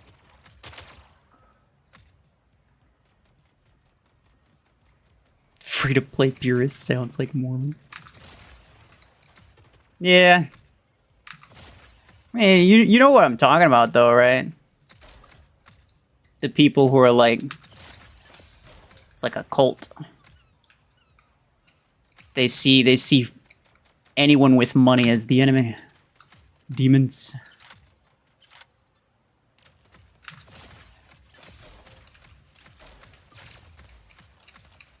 Like, it's great. It's great for you to be able to play the game without spending money, but that doesn't mean that you're a better person or a better player for it. Necessarily. I mean, the game exists because some people are willing to spend money. If nobody did, then the game wouldn't be here.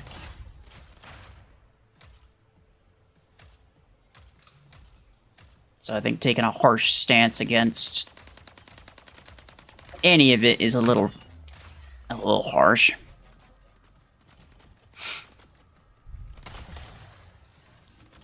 That's unfortunate.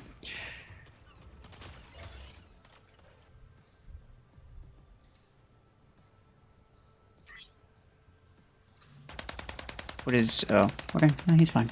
He's gone. We need bacon. really badly. That's unfortunate. Okay, what exactly happened, dude? Like, I feel like everything was kind of fine, and then all of a sudden everything was absolutely not fine. I got one guy who only got 2 kills and a tiny bit of damage, but I don't think that's necessarily the main problem.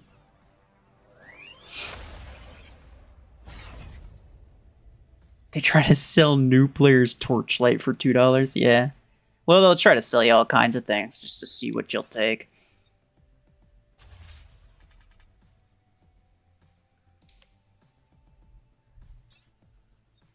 You didn't watch a Sentry? What's the deal with him dying? He just... I don't know, dude. He doesn't know how to dodge Disruptor. It gets him every time.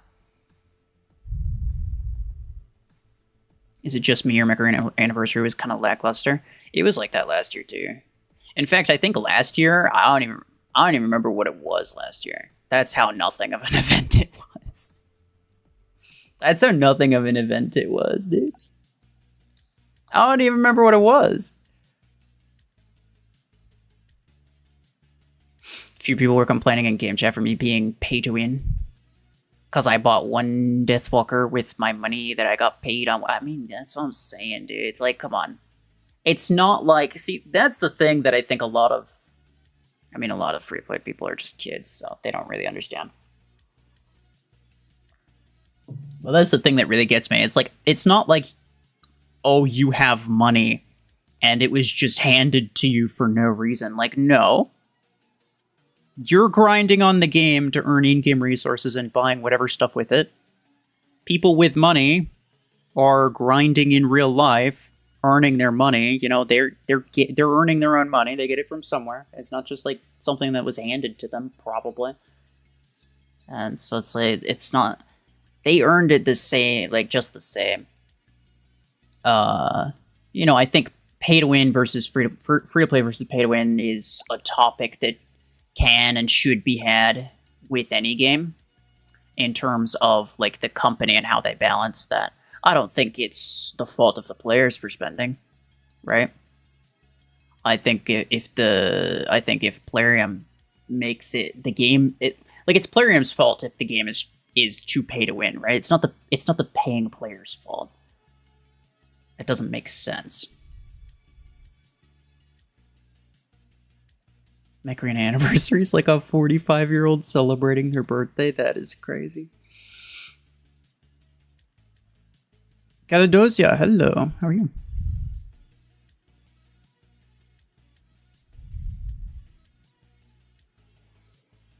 Can we get all free tokens from the event? Nope.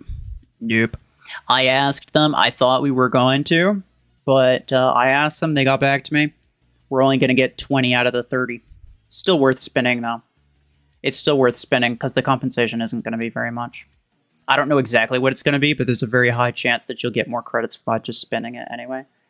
There's a very high chance that you'll get more credits by spinning it than you would if you saved up the tokens. And, you know, at least if you spin it, there's a small chance you get something good. So you kind of may as well.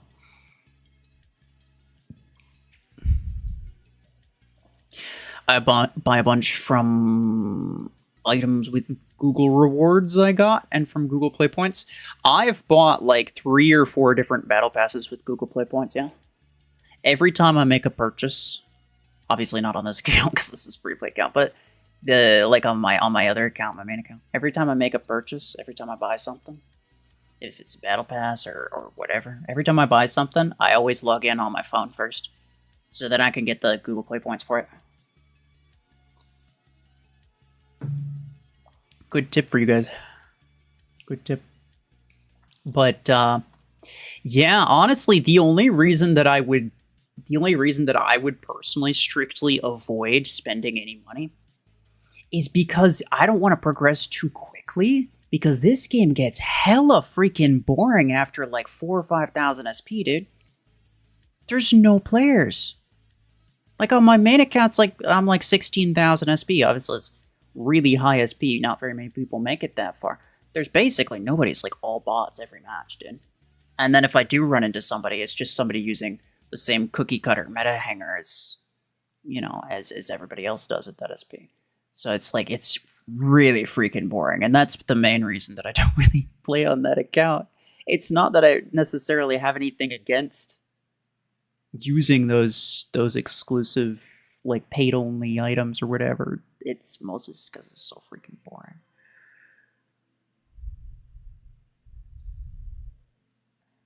What's the best long-range weapon? I mean, define long-range. I assume you like attribute that to be like anything over a certain range. I think the game technically considers 100. Like, I think the devs anyway technically they consider 100 meters to be long range. I do not consider that to be long range. I think 100 meters is mid range.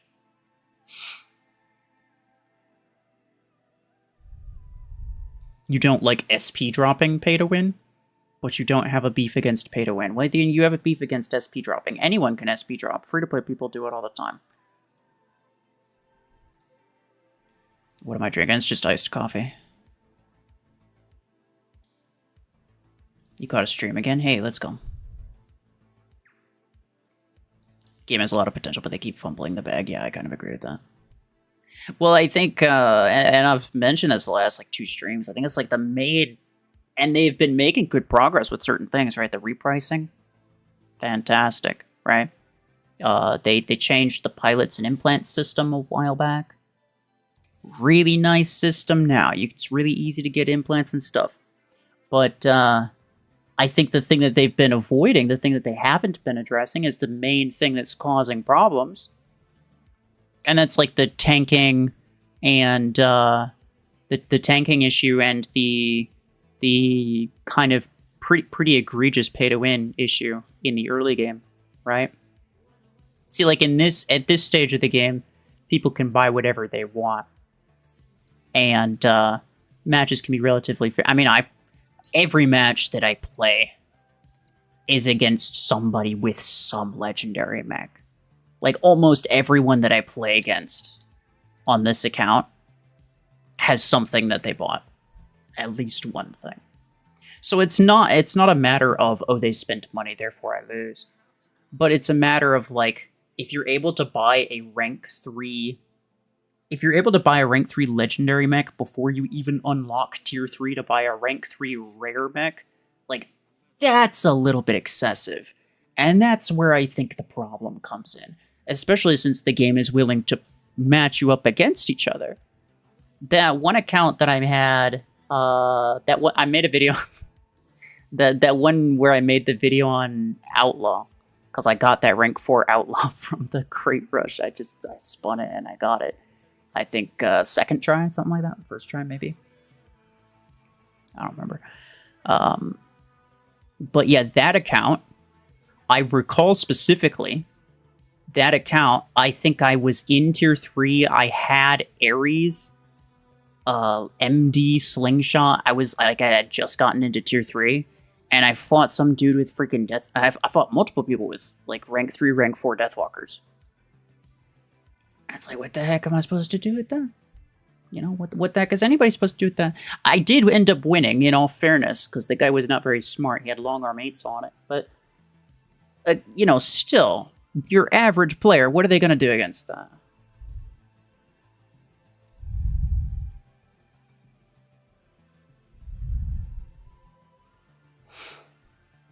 You SP dropped to play with your friend who had 1k SP, so he's new and whatever, and you ended up getting strong enemies, you ended up making a new account. Making a new account, I think, is a better idea anyway. Because, like, otherwise, what are you going to do? You're just going to constantly SP drop all the time? He's probably not going to catch up to you that quickly. Should you upgrade Onyx? Nah, probably not. What are we doing now? I'm not really doing anything. I'm kind of bored. I don't really want to play anything. Yeah, I still got 3 days for that. I don't really care. 15 hours. Upgrade a pilot level. Oh, yeah. I've ranked this guy up a couple times already. What is this? Upgrade max? Don't know. If anyone actually upgraded something 10 times to get the points for this, that's so sad, because there's nothing here that's actually worth that number of upgrades. 5,000 credits in the shop. 180 coins in the shop. Upgrade epic implant? No. Legendary implant? No. No. Okay, all of this is crap, dude. This is the worst freaking upgrade event I've ever seen. That's just sad. That is simply sad. Is Tetra Rifle a good long-range weapon? Yeah, I'd say so. You're a tier 5 in the gear hub, but you got Storm Rack 6 for Aegis instead of Revoker 6. And also have Zephyr. Should I go for Railgun 8 or Revoker 6 and 10 when I unlock it? I would go for Revoker 6 so that you can put those on Zephyr. I think that's necessary. And Railgun's a good weapon for Orion, but it's not going to do good on anything else. The reason it's good on Orion is not because Orion has damage boost, it's because Orion's ability, and only Orion's ability, has the capacity to pierce through shields. So a good chunk of your damage can bypass shields, which means that you can bypass mods. And that means that your weapons aren't totally useless against anyone who has a multi-layered shield, which any other mech it would be 100%. The railgun or EM rifle, both of those weapons instantly become absolutely useless when it comes to multi-layered mod shields. But if you put it on Orion, that's not the case. And that is the reason that it works. It has nothing to do with the damage boost. Well, I mean, the damage boost is nice, but it's not the main reason.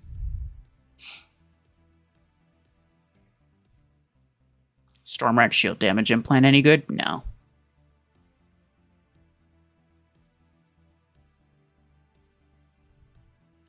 If Tetra's coming to free-to-play, should I wait for Tetra Orion or go for Railgun? I'd go for Railgun. Actually, I think even maxed out Railgun Orion's better than Tetra Rifle Orion. It's a matter of damage delay.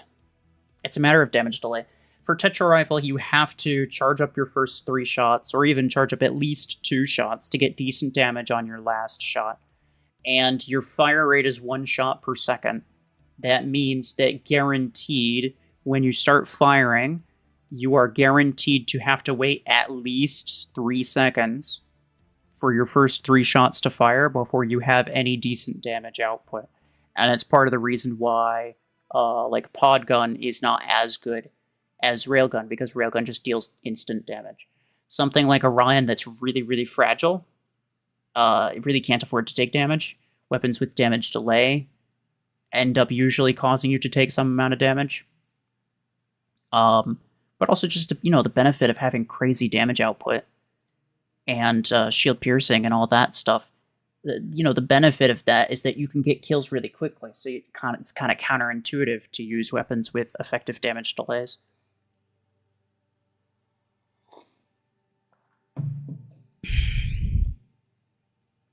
What's your opinion on Guardian at endgame? This guy says trash. Yeah, I agree with that.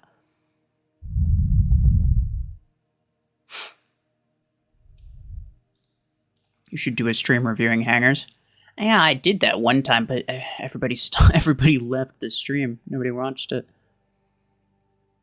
EM Orion is even worse. Not really, because the delay is not that bad. It's not even a full second, so like 0.7 seconds, right? But Tetra's better than Railgun on other mechs. You're correct, yes. Because Tetra has built-in shield piercing. Small amount. 10%. And sure, that shield piercing may or may not stack with Orion. But again, it's like, it's not worth the 3-second damage delay.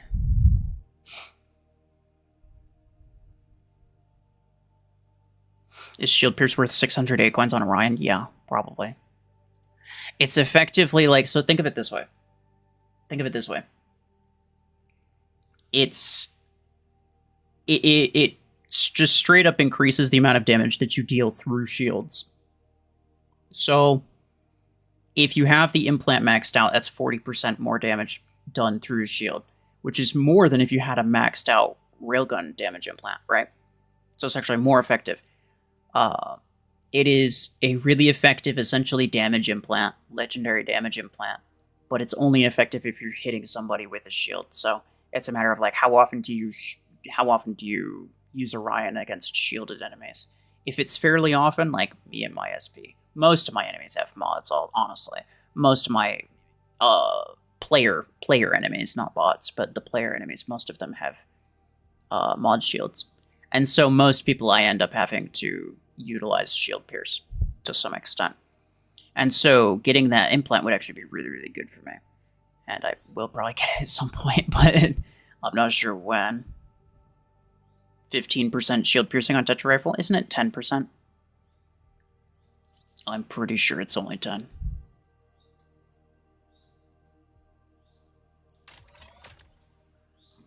No, you're right, it is 15%. Has it always been that? Has it always been that? Does anybody know? We might have to check this, bro.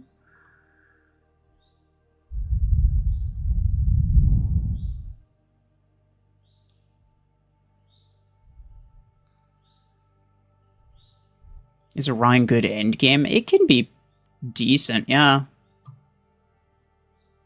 It's not really end game meta, but you could technically use it end game meta.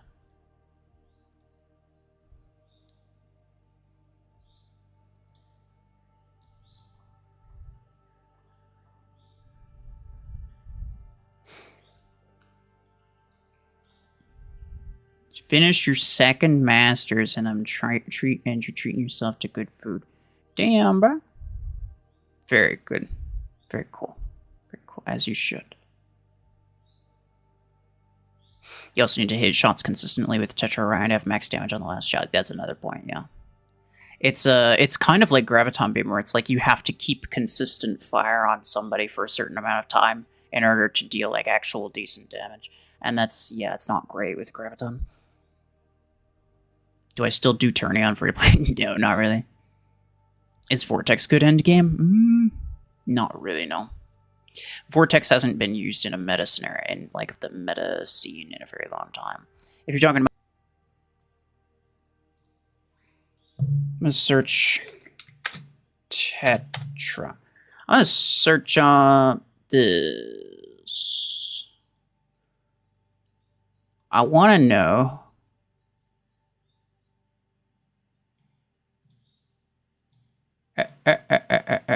Shut up, stupid ruffle. Dumbass. Alright.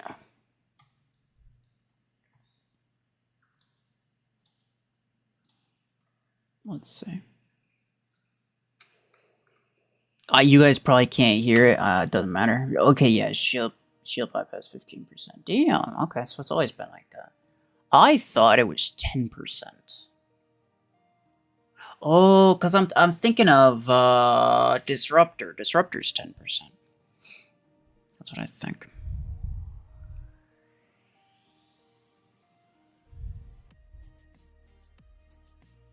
Can you with my hanger?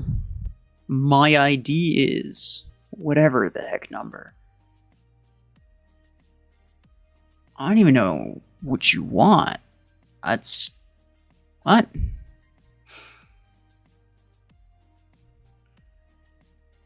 What do you think of Salver? It's not really meta-worthy. I mean, like, I've made tier list videos on everything, so it's like, you know, what do I think of XYZ? Like, I've made tier list videos for mechs and for weapons, so realistically, you could just watch that, and so I'm not really... I have no intention of going in-depth with any of that sort of thing, because I've already spoken my mind, and given clear context for, like, how it lies within everything in those tier list videos. I think that's a better... Like, you have a better idea of what I think about it if you just watch that, to be honest. Because then you see where everything else is in relation to it. You're struggling to get 15 kills with less than 10% HP? Honestly, same, but there's nothing I could do to help you, dude. The only thing I could do is steal your kills. That's not gonna help. Cheetah mines can pierce through shield sometimes. No, they just bypass the shield because they're underneath. They're on the ground. So if an enemy is straight on top of it, then the ring shield, it only covers around, it doesn't cover the top of the bottom. So long as they're standing on top of it, and the blast is from underneath, they'll get damaged. But if they're far enough away to where the blast is, to where they're not standing on top of it, to where their shield is between them and the landmine, so long as they activate it from far enough away, they're not going to take damage from that. Not HP damage from that. So yeah, that's how that works. Do you think the new mechs are going to take over the old mechs? What do you mean? Would Surge or Eclipse or Seeker stand a chance? Surge and Eclipse have been meta for an excruciatingly long time. And I really don't see that changing anytime soon, honestly. They would have to completely rework the EMP status effect for any of that to change. I legitimately, I think that's the only way for that to change. Is they'd have to rework this EMP status effect to make it significantly worse.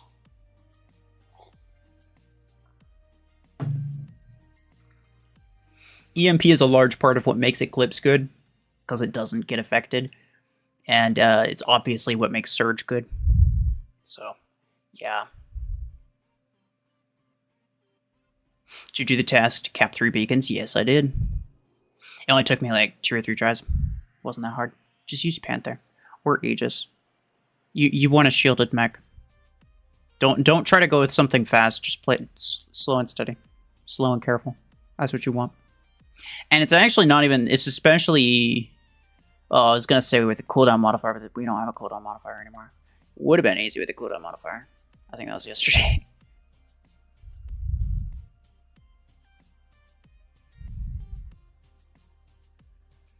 Give you one tip. It's been almost an hour getting this. I mean, I don't know. What do you want me to do?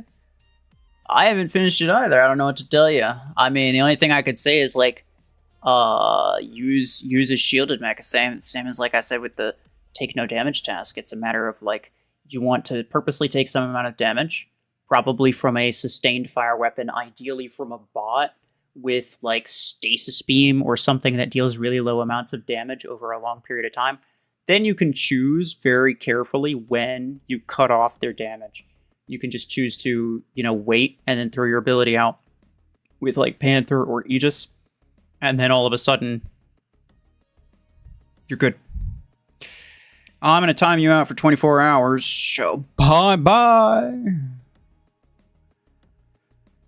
You finished the event, took you 30 minutes. That's not too bad. Usually those events are pretty easy. This one's kind of not. You'd like if the normal speed for scouts would be like 25 to 28? Yeah. I don't necessarily mind the speed of scouts being that high, but it is kind of annoying because anything that's slow is like pretty much completely obsolete, dude. Like Blockhorn is a great example of that. Like, all the things, like, if you look at Blockhorn's ability, everything about it just screams that it should be, like, the most OP thing ever to exist. It's ridiculous.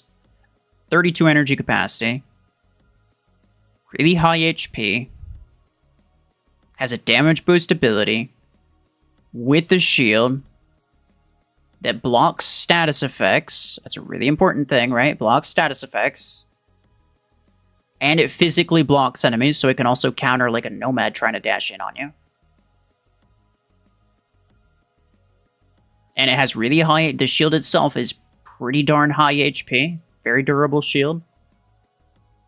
But the mech itself is just kind of mid, and it's mid because it's slow. And that's it. Literally, it's all it takes to kill a mech is just for it to be slow. You think guided weapons or rocket mortar is good at endgame? Strike Rocket and Gemini are the only two that you'll ever see endgame. Mostly Strike Rocket. Podgun isn't technically a guided classification, but you'll see podguns as well. Do you think Mech's dash should be nerfed? I think that would change things. I don't necessarily know if it would fix things. It's hard to tell. Like, I think a lot of people think of it in terms of like, you know, if they change, if X, Y, or Z changed, would it make Revoker Surge worse? And yeah, there's a lot of different ways that you could make a Revoker Surge worse or a Revoker Eclipse worse, but like, it would change a lot of other things. It would change the meta in certain ways, and that change isn't necessarily better, right? Just because it's different doesn't necessarily mean it's better. Now, I think a lot of people are just kind of sick of the meta being the way that it is, and they don't really care. They kind of just want it to be different. And honestly, I feel that. But yeah, I don't know. If it were up to me to like try to fix it, I'd have to really think about it. Because it's hard to know, right? You don't really know how things would be affected until you really like actually do it, like until it's kind of too late. Revoker Scouts are the biggest problem. Yeah. I actually think one of the things I've been thinking a lot about is, and I maybe have to check I'd have to do like a DPS check on minigun versus Revoker versus like maxed modded enemies. I know which one wins. I just want to know what the time difference is. But because one of the things I've been thinking a lot about is what would change if Revoker simply, very, very simple, what would change if Revoker, if it hit a shield, was not able to then pull back, deal back damage?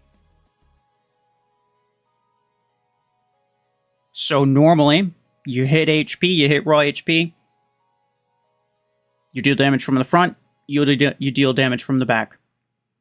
And the same thing happens with shields. This is the reason the multi-layered shields are absolutely necessary to use. Because Revokers deal so much damage to them, but you can delay that damage by just forcing it to chew through a bunch of layers at a time. But what would happen if you just took that back damage away if it hits a shield? So first off, it would make it so that multi-layered shields were not necessarily the only usable shields, I think. Because it would take down multi-layered shields about half as fast. It would take down all shields about half as fast. Well, actually, significantly less than half. Because a solid perimeter, for example, would take like the front damage from the Revoker and then the back damage from the Revoker, which is 2 times as much as the front damage. But if you get rid of the back damage, then it's only dealing a third of the damage that it normally would. For a perimeter multilayer, you hit it from the front, it takes down 1 layer. You hit it from the back, it still takes down 1 layer. So if you get rid of the back part, it's taking it down half as fast. So technically it buffs solid shields. It makes solid shields more usable. It makes blockade more usable, because then Revokers won't fully counter blockade. It's a couple other points, like, you know, Sentinel and Ares, obviously. Those are things that nobody really cares about or considers. And it significantly lowers the overall DPS and killing power, or killing speed, I should say, of Revokers specifically, to a point where it is actually reasonably possible to survive a Revoker Surge stun, right? As opposed to currently, just like the way that it is, doesn't matter how tanky of a mech you are simply dead if you get stunned by a Revoker Surge. You're just simply cooked. There's no maybe, possibly, whatever, this, that, or the other thing. You could be a Bastion. Bastion has 3 seconds of EMP. It's gonna lose to a Surge simply because the Surge has 1 extra second of EMP time, and that is more than... I've done the math on this, too. It's more than enough time for the Surge to guarantee the kill. 1 second of EMP time, that's all it takes. So long as the RPM remains the same, it still takes the full time to go in and go out. But if they removed the back damage aspect after hitting a shield, literally, I do believe that that would be pretty much all it takes to significantly balance a lot of the meta.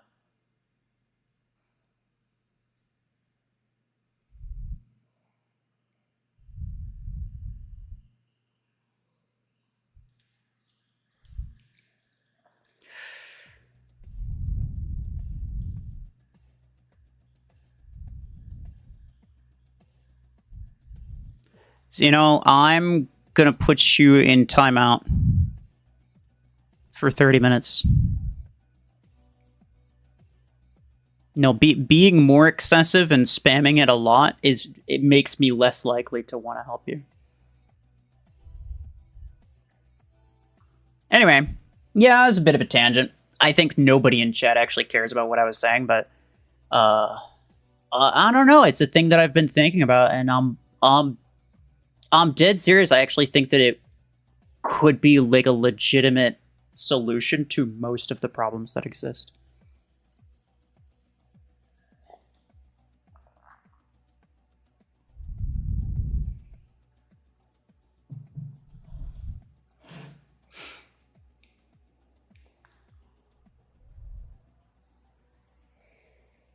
Could work, but then devs would have to rewrite the code for Revoker.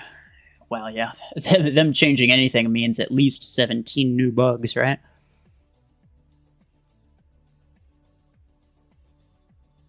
And those bugs will range from anything between you get one shot by autocannon and freaking, I don't know, Onyx Quad Rocket does no damage if you hit somebody from the side. Like, there's some weird freaking bugs that the game has, dude.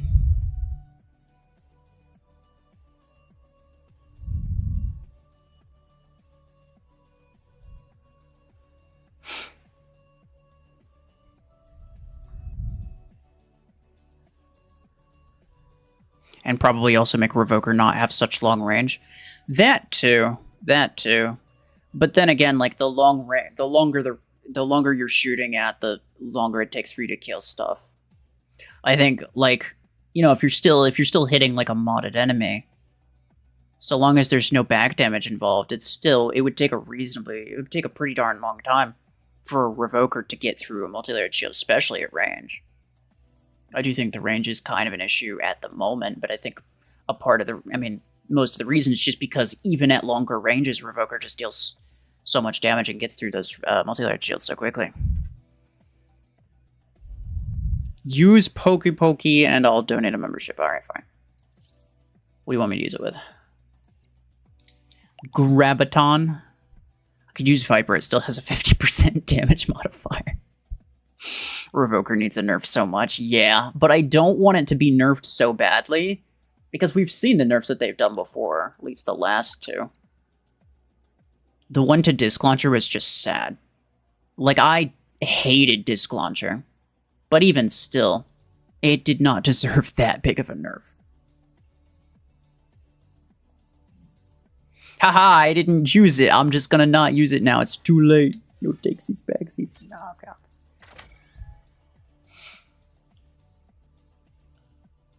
Nightbot, wowie wow. I will time you out for 24 hours. I don't want to ban people, but I should.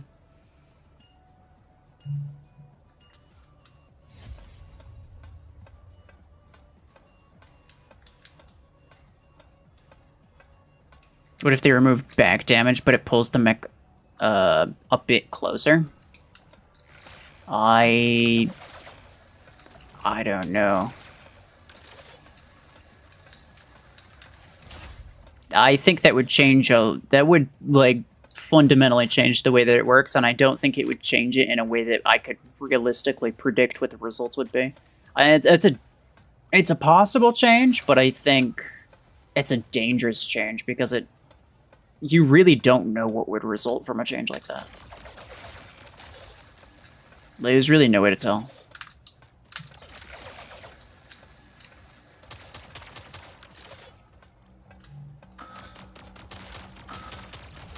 He might be cooked.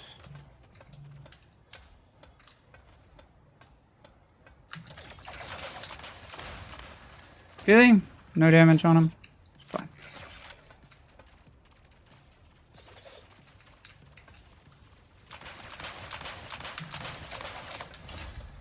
Hey, let's go. Bzz. It is a sniper pilot.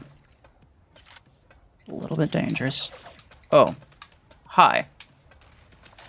Don't worry about me. Oh, he EMP'd somebody else. Oh. Stop. Stop. Stop. Stop. Stop. Stop. Stop. Stop. Is that Zephyr still there? He Yup. Yes, sir, he is. Bro, why does he have a guided pilot on that? Some players, they'd be like, what if I use a missile pilot on my Viper? Does it make the rockets do more damage? Yeah, that's exactly how that works. Bro's going what? Okay, fine, dude.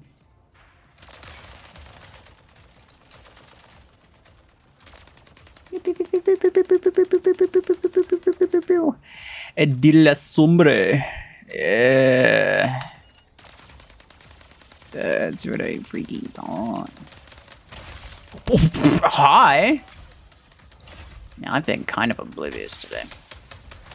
Hello. Okay. No. Is something wrong with Plarium play today? Probably. Oh, it doesn't work for you at all for the past 3 hours after you updated it? Oh, yeah, so updates are always sketchy. What I find is that I have to go to Task Manager, force close everything related to Plarium Play, reopen it, and it usually works fine after that. Give that a shot.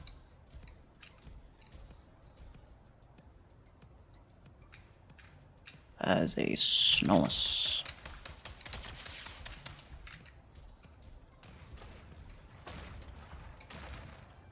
Oh.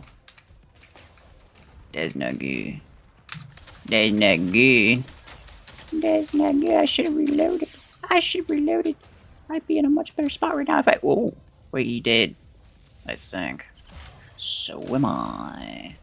So am I. What is that, bro? I want a Max Paragon. Man.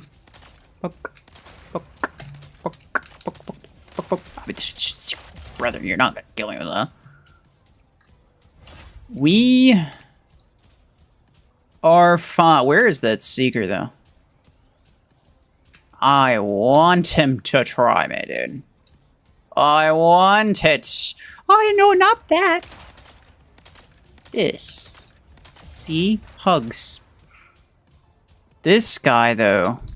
Not hugs. This guy is a bad person. How they have so many mags alive is not even fair, dude. I know why he has so many mags, but, like, metaphorically, how, dude? Double long arm 12 on that one guy, though. That's awesome.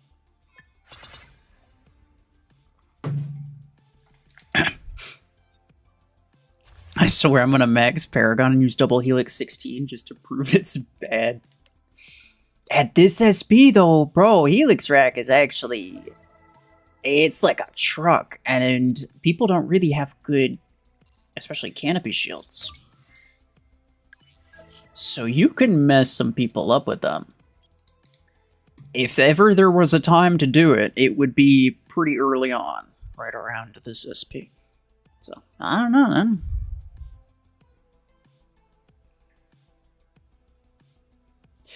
Do you think Revokers would be forgotten if their back damage was gone? No. No, I don't think so at all. And that's why I'd have to check, because the solution I was, like, proposing, that's why I'd have to check the DPS. I think, because what you would ideally want, ideally, you would want for Revoker point blank to still kill things faster than, say, minigun point blank.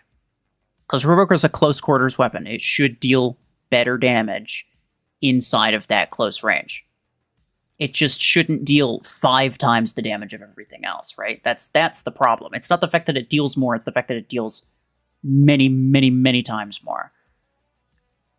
I'd have to check. I have a hunch that it would still... I have a hunch that it would still end up killing things quicker. But I don't actually know. But that's essentially the goal, right? That's essentially the goal. Is just to make it closer. Make it so that, you know, a minigun would outperform a Revoker at, like, I don't know, 40, 50 meters. As opposed to Revoker having 60 meters range and killing everything within 2 seconds. I think Revoker should just have 20 meters base range. It's a start, but I think the damage is partially the problem too. I think the damage is partially the problem too, because it's like, yeah, I'm like thinking about it in relative binary in terms of like counters, pros and cons. Range is a decent solution because you're thinking of like, okay, what is close quarters supposed to be good at? It's supposed to be good at close range. It's not supposed to be good at longer range, so you could just reduce the range and make it not capable of dealing that of doing that. But at the same time, I think it's a matter of again just the fact that Revoker deals so many more times damage than anything else. Like the DPS of minigun is really, really high, and Revoker has, I think, over 3 times that DPS. 3 times. Over 3 times the DPS. Like, that essentially makes the DPS between, like, it's a crazy gap between Revoker and the next closest weapon, right? Like, if you're ranking all weapons based on DPS, the gap between Revoker and the next closest thing is massive, because Revoker just is so strong. And so I don't know. I feel like it also kind of needs to kill things a little bit slower, at least, so that, you know, Revoker doesn't just insta-kill everything, right? Like, things can be worse. I understand that, like, a full HP, a full HP Eclipse with Revoker versus a full HP Eclipse with minigun. If they're right in each other's faces, obviously the Revoker one should win. But if we're talking like a quarter HP Revoker versus a full HP minigun, like, should the Revoker still win? I don't really think so, but it does. So that's the thing. You challenge me to use Zephyr for the whole match without dying. What do I get out of it? Red gave me a gifted membership. What are you gonna do?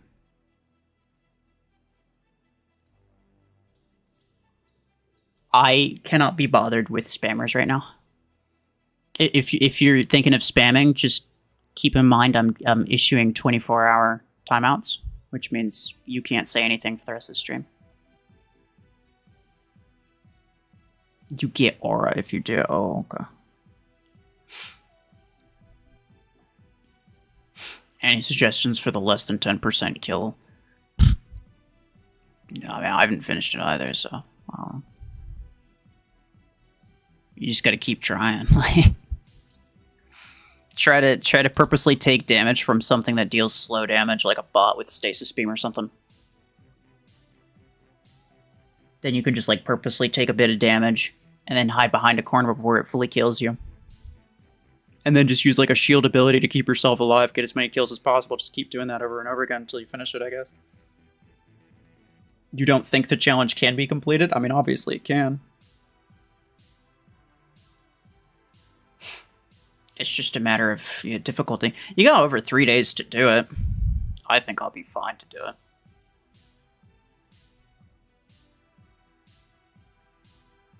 Who gave you a free membership? I'm pretty sure that was Red just now. Well, I say just now. It's like 10 minutes ago, maybe. Let's see if I can find it. It was, yes. Say thank you to Red. If he's still here. I don't know if he's still here. Oh, by the way, dude. Dude. You're in luck, my guy. Because I just posted, and I want everybody to know this because I'm fully aware of this, right? I don't normally have like great perks for channel members. It's just like you know, if you have some spare change you want to support me, I really appreciate it, right? But right now, I'm working on an implant guide video. It's not gonna be done for a while. Right now, you can see the channel members anyway can see all of my notes for my my implant like listing. Essentially, every single implant for every single weapon, ranking the implants for everything. So it's a full list of every implant that I think is better. Of like a ranking of every single implant for every single mech and weapon. And that's in the most recent members only post. So you got crazy amounts of pro gamer knowledge in there, right?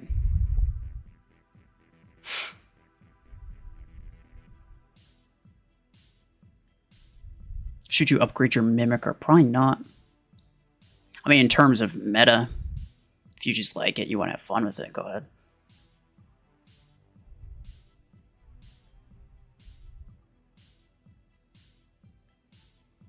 What an early game it would be if a Revoker pulled people closer to you and a Lancer would just go around kidnapping unknowing tanks. That'd be crazy.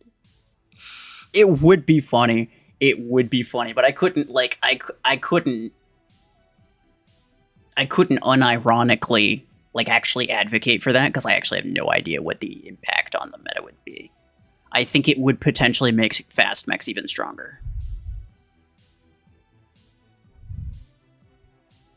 Do I have Redeemer? Yeah, I just don't use it. I use it in Hangar Showdown because it's really good in Hangar Showdown, but otherwise, like, rank 4 Redeemer's pretty crap. Nomad needs a nerf? What's crazy is that Nomad is not even the strongest of the 3 legendary. Of the well, I'd say 3. The 3 main legendary scouts. It's the weakest of the 3. That's what's crazy. What if they decreased the base damage dealt rather than removing back damage and Revokers would be called good nerf or not? I don't think that would help. You'd have to decrease it to a point because it's a matter of layer destruction time. Perimeter multilayer, right? We're talking perimeter multilayer late game meta. It's a matter of layer destruction time. Regardless of how much you nerf the damage by, if it's still able to take down 1 shield layer per shot, it's going to kill things basically at the exact same speed. It'll take down perimeter multilayer at the same rate, and then it'll take a little bit longer, maybe 1 extra shot, right? It's not going to be much, like 1 extra shot for the base HP. So basically no change in terms of kill time there. The only way to like actually meaningfully nerf it, just by messing with the raw damage numbers, would be to make it so that it's not capable of taking down as many layers per shot, meaning that the frontal damage, I don't even know what the exact numbers are, but it'd have to be, I think, pretty significantly lower. I think it would have to be pretty significantly lower.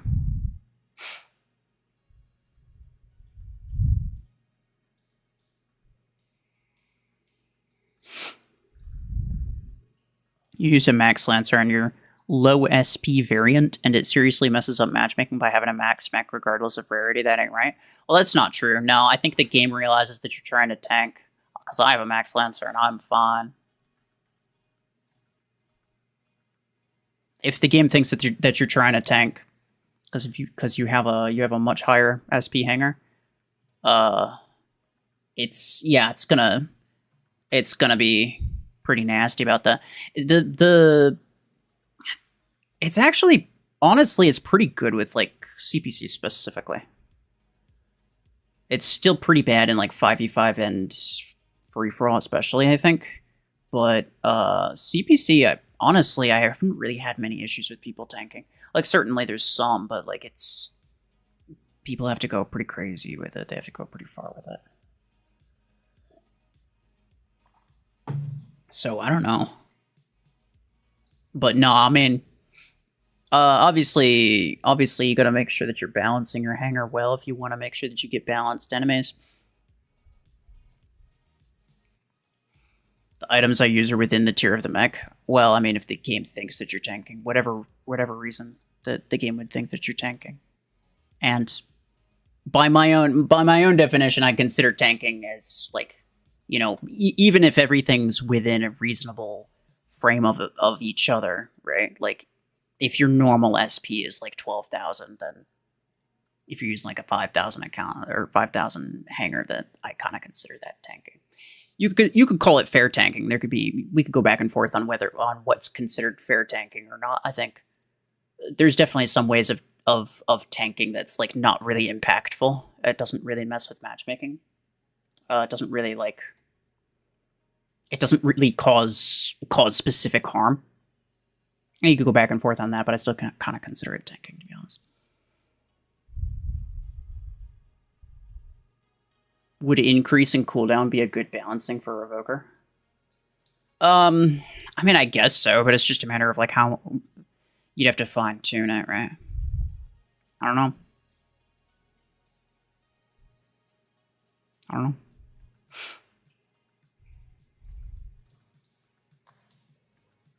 What if after a certain number of Revoker shots, Scape bonks your mech with EM16? That's a pretty good balance. Yeah.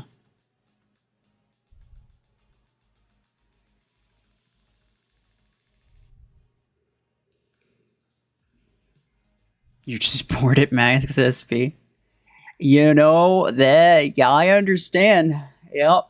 There's a very good reason that I do not play my main account pretty much ever. And it's because this one is more entertaining. That's why I'm also in no rush to get meta stuff on this account, dude.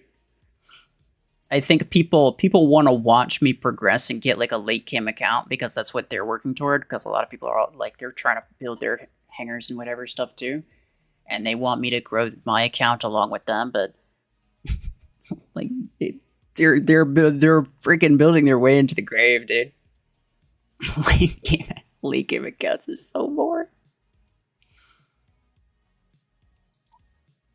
Fun fact: Tetra Rifle does not have damage fall off. Close range. Yeah. That's not... I mean, it's a pretty well-known fact, or at least I assume it should be. Because doesn't it, like, say that in the weapon description? I have gotten one of these. That is crazy, dude. I'm definitely not doing that. And I happen to know now that we're not getting all of the tokens for the event anyway, so if I happen to miss these 3...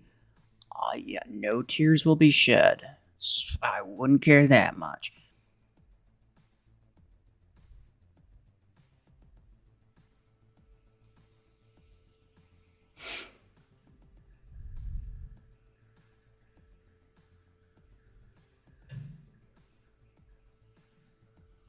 You discovered that the radius of storm rank is not enough below rank 5. Do you recommend rank up storm rank?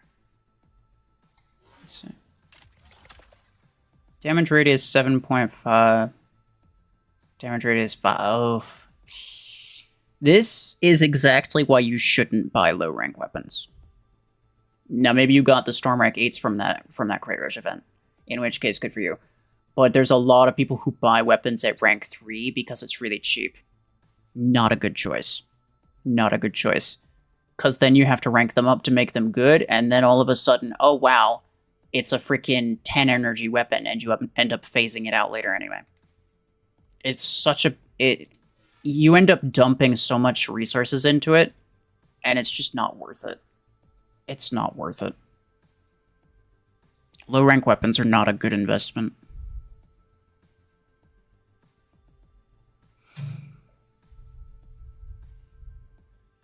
Your 15 kills with 10% HP just finished. You got nothing with the 5 tokens, of course, yeah. How well do you think Reaver 12 would perform? I'm very interested. At least I was. I did the math just recently, and it's annoying. But, well, I guess theoretically, I don't know, maybe. But I did the math when Reaver first came out, and it's funny, cause there was so many people in the comments of that Reaver video who were absolutely butthurt by the idea that maybe Revoker won't be the absolute best weapon in every single scenario. Like, people like, no, Revoker's never gonna be good. Like, dude, chill. But I did the math, and Reaver 16 should be able to 1 mag perimeter multilayer easily. Not the 12s, not the 10s, not the 8, not whatever. 16 specifically. And yeah, that's a little bit niched because you'd have to have a heavy mech for it.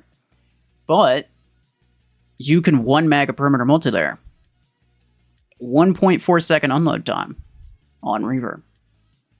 1 second reload time. And then you could probably finish them off with 1 more magazine. So that's a total of 3.8 seconds kill time. At most. You know, you might kill them faster. You might not have to use a full mag for that second mag.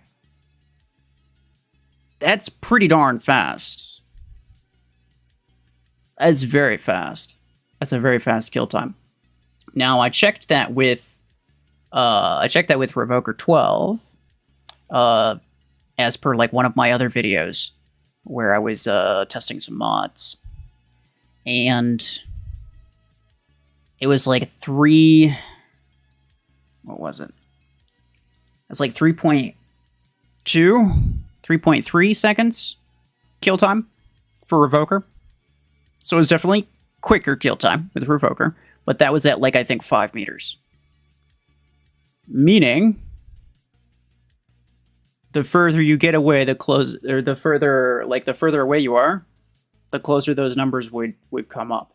So Reaver 16s at like, let's say 20 meters may be able to outkill, say, Revoker 16s. Or Revoker 12s or whatever. So that's just a really interesting note, because nothing else can do that, right? Nothing else can kill something that quickly outside of more Revokers. Like even Minigun, which has like stupid amounts of DPS, it deals that damage too slowly. And no, like Reaver has just the right amount of damage per shot, just the right amount of ammo to be able to get all those shield layers down, theoretically. So I don't know. I actually think that the 16 specifically for that reason could be very solid. I don't know how it's going to perform, but I actually think it's going to be pretty solid. And I think people, I think people, like, nobody really fully understood the potential of it, I think. Like, everyone was quick. I think everyone was a little too quick to dismiss it as like, oh no, Revoker's still better. No, I think there's some potential there. Might be fast, but which mech can take advantage of that without getting EMP'd to death? Something like a Deathwalker. I mean, you see Deathwalkers running around with Revokers, right? I don't know. It's just potential thing, right? I'm not necessarily saying that you're gonna see it. I'm just saying that it's the only weapon that could theoretically do it. Like, you can't name another weapon that could even theoretically outperform Revoker within 30 meters. You can't. It doesn't exist.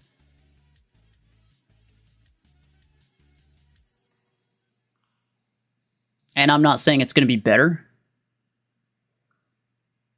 This is entirely theoretical, too, because it kind of depends on how the game decides to stack those projectiles, because they may or may not shoot them too quickly. Something like, I think Savant fires its projectiles a little bit too quickly, the RPM is a little bit too high, and a lot of them end up hitting the same shield layers, and you don't end up taking out as many layers as you should be able to in theory with Savant. So you could have a situation like that as well.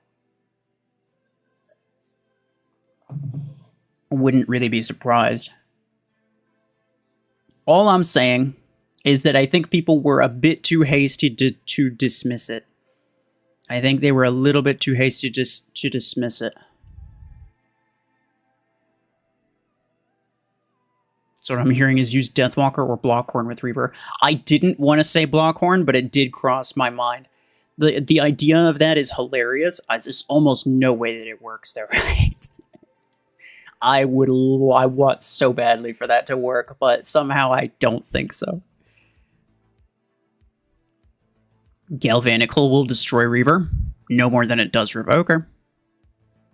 Revoker's back damage is absorbed by Galvanical.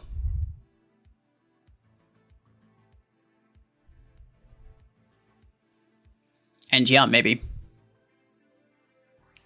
Double Reaver 16s. It has 15 projectiles per magazine. It should be able to, more than comfortably, take out an entire 9 layers of a perimeter multi-layered shield, and also deal some damage to the base HP of the mech. You then reload in 1 second, and you can do that all over again. I am reasonably certain that I haven't fully run that damage calculation, but I'm reasonably certain that with a second magazine, you could kill most. You could kill like the average Revoker scout. I am reasonably certain that it would only take 2 Reaver 16 magazines, and by 2 I mean like 2 magazines of double of them, with maxed implants and whatever and whatever. So I don't know. As a Savant user, the trajectory on them things is wild, especially on a corridor entranceway. The thing that makes me hate Savant, because I like it and I want to like it, but the thing that makes me really dislike it is that stupid aiming box. That aiming box is so freaking small. It is at least 3 times smaller than it should be.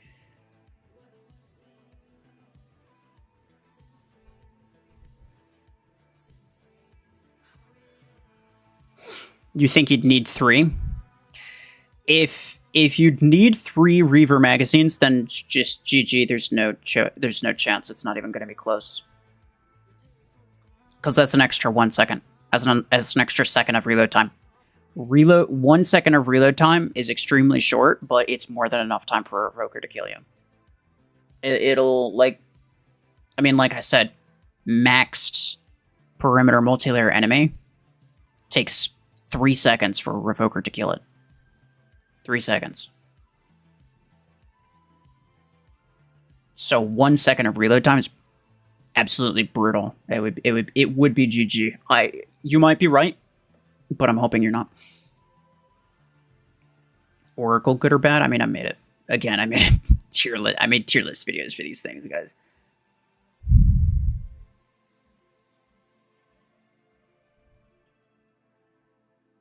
What type of weapon do I specialize at? I don't specialize in anything. I am not a meta player, and I probably will never be a meta player because I'm not specifically good at the meta stuff. I'm not really specifically good at anything, but I think that's also what makes me. I think that's also what makes me really good at all these other things. I'm just decent at everything, and that's always been my goal, is just to be decent at everything. I want to be able to use everything relatively well. Might not be meta, but I know how to use it.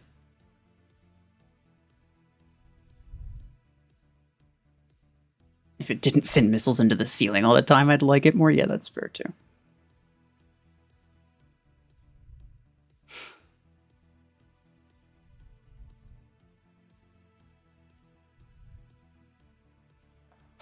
What's your favorite type of weapon? Heavy duty, and like bullet spray, minigun. Minigun is my favorite type of weapon.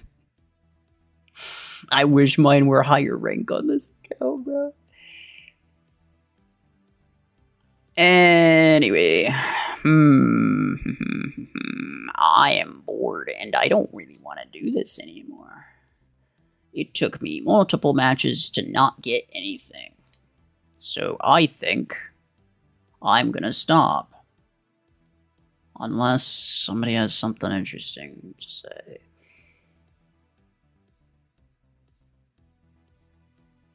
Is Outlaw better than Vortex in meta hangers? Some people use Outlaw in meta hangers. Nobody uses Vortex in meta hangers. That should answer your question.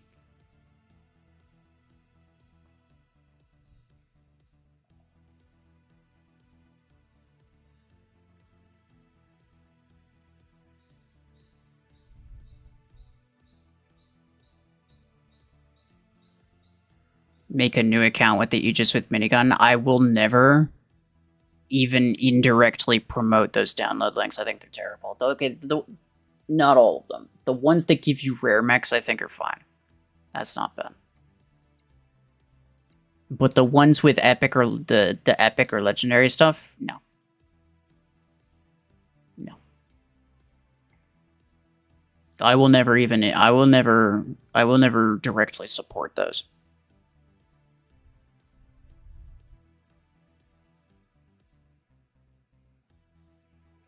Aegis minigun is good for the 10% health mission. Well, I mean, Overdriver Aegis is better because my Overdrivers are rank 5 instead of rank 3.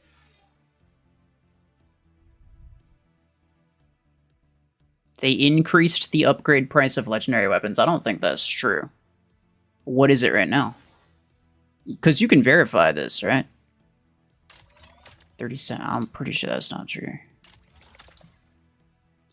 You can check. You could go to the Mech Arena Master Database. That's the link, the name of the link in the description. That has data that's like years old. Some of it is updated, but it's been, a lot of it hasn't really been touched. It still shows the old numbers for like the rare and whatever upgrade stuff, but it'll show the cost for legendary. It should still be accurate. So if you check that and the numbers aren't the same anymore, then yeah, they definitely did change it.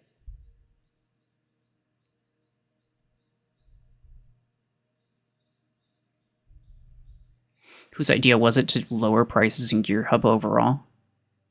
There's a likelihood of servers shut down once legendary are repriced. I don't know.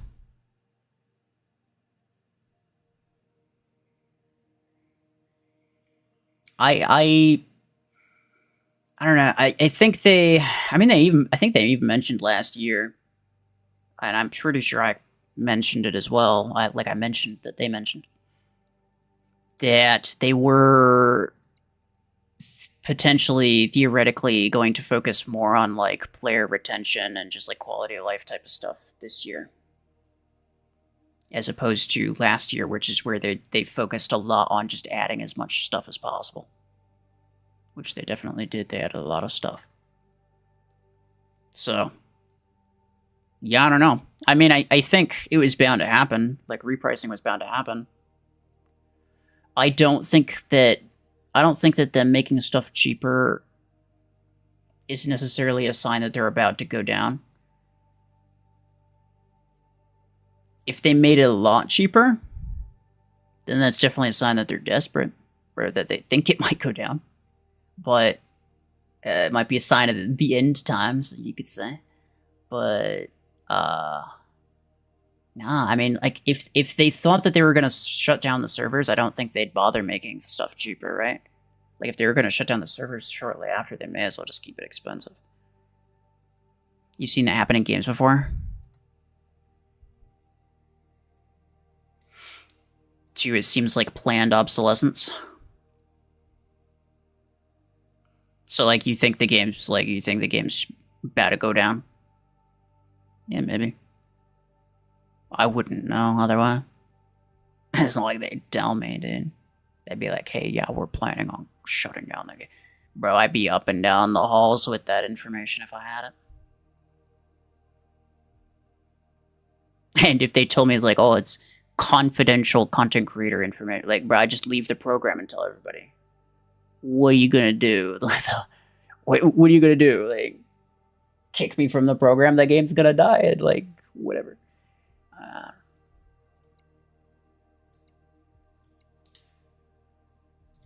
So, yeah, I don't know. I think repricings were bound to happen at some point. I think it's long overdue. Like, everything was way too expensive, and I think they can easily afford to make stuff less expensive. But, I don't know, it's just the way it seems to me. You understand they were purchased by another company? Yeah. I mean, maybe. I mean, no game lasts forever, right? If anything, I would almost say that, like, maybe they're making stuff cheaper to prepare to make a higher grade over Legendary, right? I think we all kind of see that potentially coming at some point anyway. So maybe they're preparing for that. No, I don't know.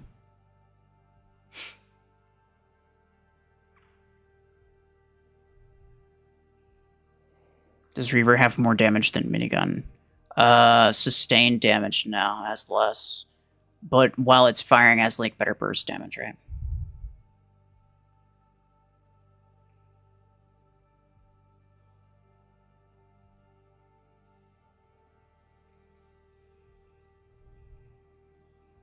They changed prices because they're only making legendary mechs and they want to add new tiers. I don't know. Well, you could theorize all day about potential reasons that they change stuff. I'm not sure if it necessarily means anything. It could. I wouldn't know, but I also don't necessarily think that there's any reason to think that it does.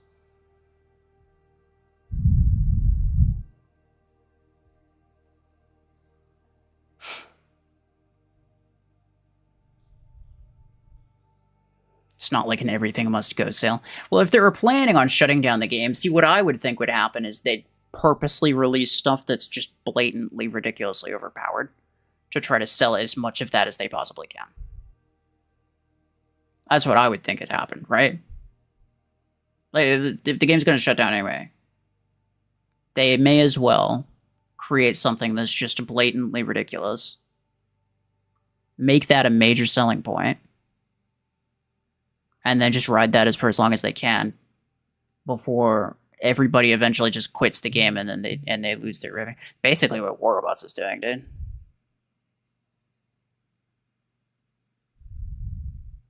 That's what I would think happened.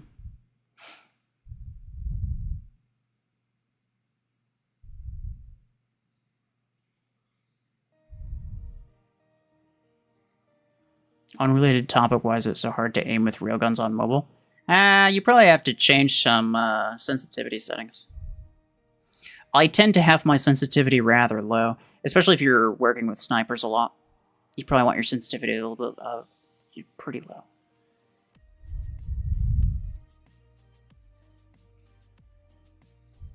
Repricing just shows they want the game to work long term. Yeah, that could be an option too, right? I mean, I think everybody agrees that stuff was too expensive, and like I said, I think they can easily afford. There's enough people spending on enough stuff, to where like they can make stuff cheaper and it'd be fine. Like, you realize how much people have to spend currently on like legendary stuff. You realize how much people have to spend in order to get a max hanger. It's ridiculous. And to some degree, by making stuff cheaper, you're getting purchases from people who otherwise wouldn't have, right? There are extremely few people who would buy a mech for $100. There's a lot of people who would buy a mech for $5. And by doing that, you actually potentially make more money. War Robots was a really good game until it wasn't. Yeah, that's fair.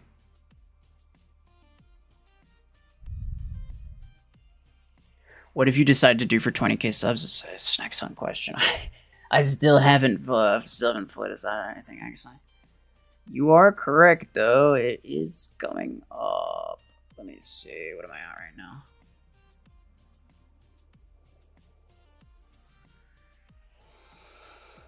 $740. Yeah, should be pretty soon.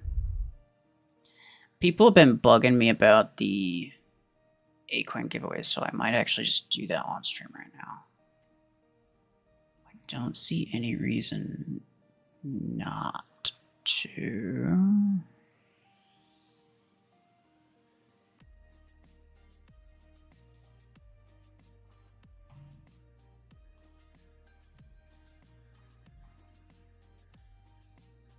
Okay. So,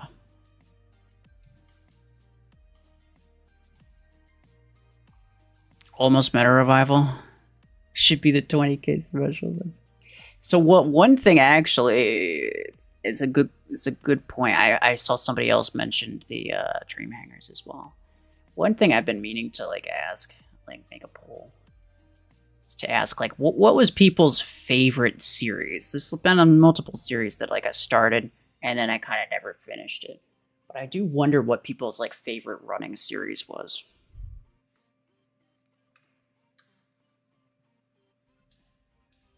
And don't you dare say hanger reviews.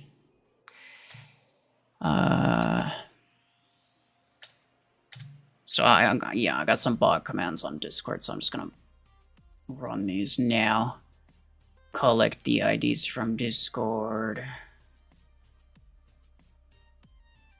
Giveaways, permissions. I'm gonna close this before anyone else joins.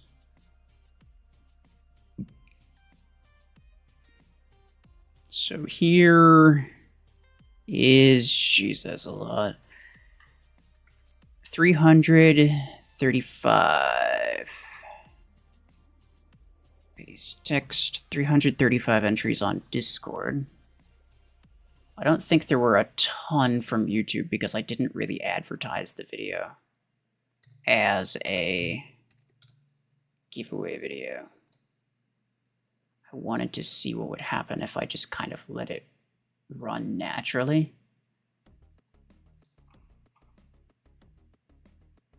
But then I ended up,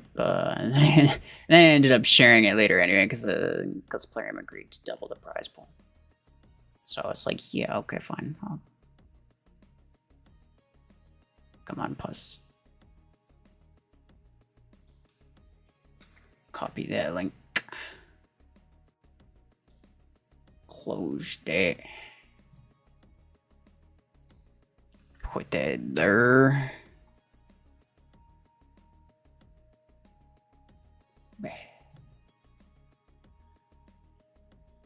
Oh, that's actually not that many. That is not that many at all. Down here. I'll pull this over. Because my head's probably in the way. Not that it really matters, but. All of those. So it's a total of. And the bot commands automatically filter out duplicates between each thing. Because it's like I get some. I collect some from Discord, I collect some from YouTube. But now I have to filter out the duplicates between both of them, like for whoever entered on both YouTube and Discord. So I'll drag this up. I'm gonna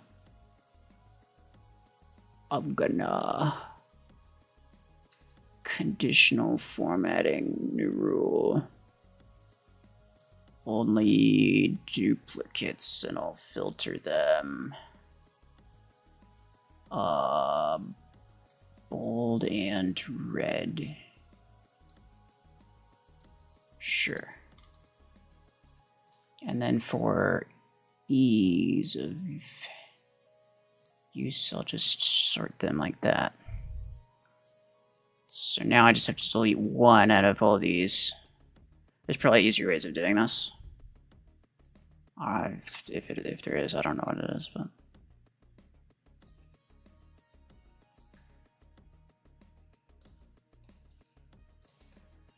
Just like filter settings, which I tried using, but I could never really get it to work. It might be a skill issue.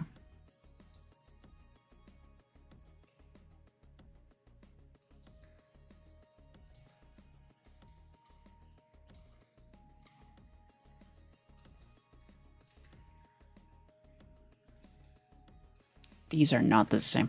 They're very similar numbers. I used to go... You guys know I used to go through these manually. I used to manually freaking... scroll through these looking for duplicates.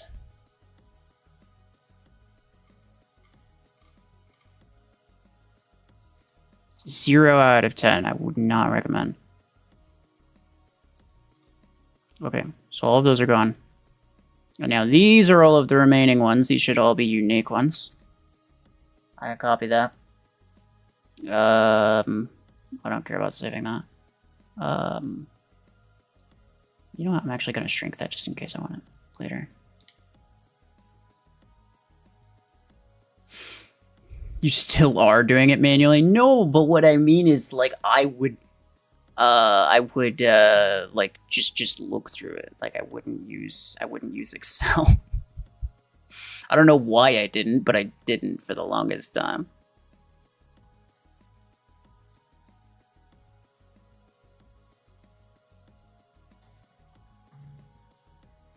Okay, so here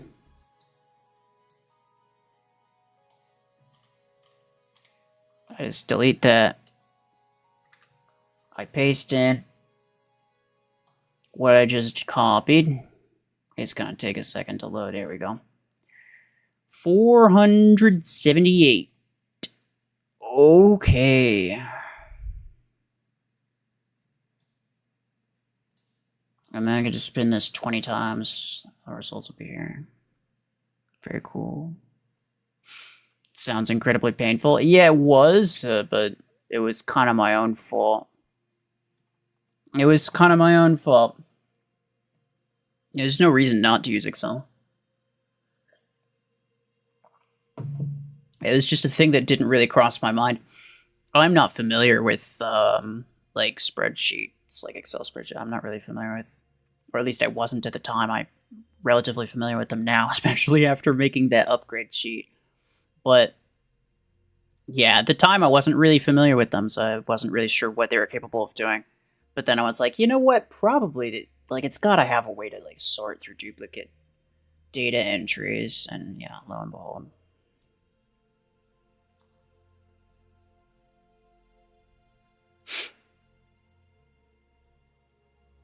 You can make a table and delete duplicate entries. Well, what I used to do is... Oh, wait. I see what you're saying. I'm not sure how you would... I'm not sure how exactly that would work. There definitely is a more streamlined version of whatever it is that I do. But then also, like, yeah, making a table... Would that impact, like, would I be able to just drag copy all the data and paste it into here? That's then the question, right? Or would I have to copy it and, like, would I have to, like, copy it by column or something? Would it be messed up? Not sure. You're gonna go to sleep? Okay. Take care. Thank you for being here.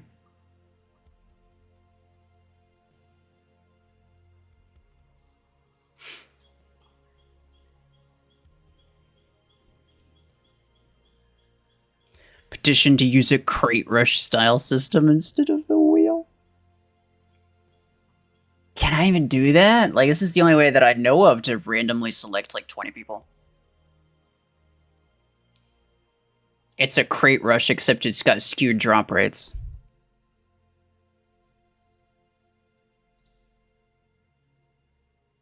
Channel members have higher percent chance of winning.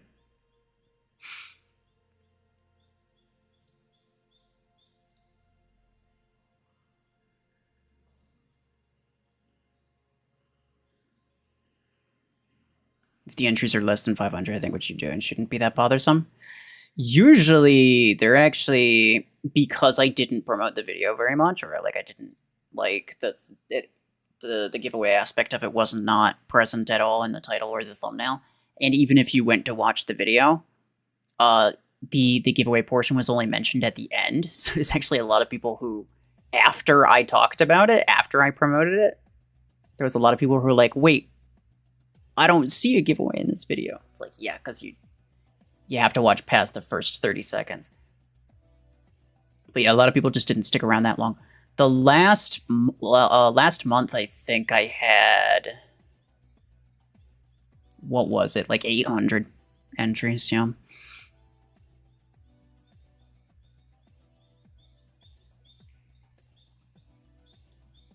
I don't know. It's the sort of thing that I only have to do once a month, so like I really don't care if I'm doing it, like if I'm not like fully optimizing it, so long as it's not taking me an hour like it freaking used to. It's the sort of thing I can just like kind of do when I feel like it, essentially. The Goonie. Well, hello. It's a crazy name you got there.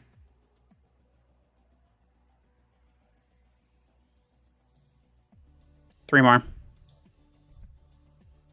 And then I'll just copy the results. I'll send them to Plarium and whatever. And I'll put it on Discord, obviously, as well.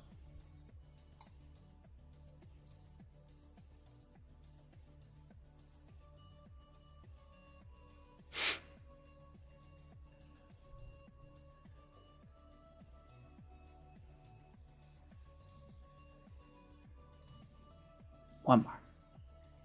Last one. Yeah, nuts to it. And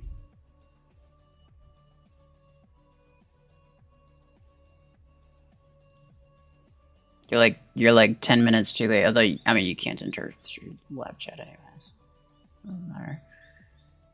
These people are the winners. I am going to just copy that. And I'm not going to bother making a Discord announcement just yet. Like, not during stream, because that's kind of weird. I'll just paste it somewhere where I can find it later, so I'll just do that when I can. Otherwise, ooh, there's a new thing. I could buy cheetah. Wowie, wow. No, thanks.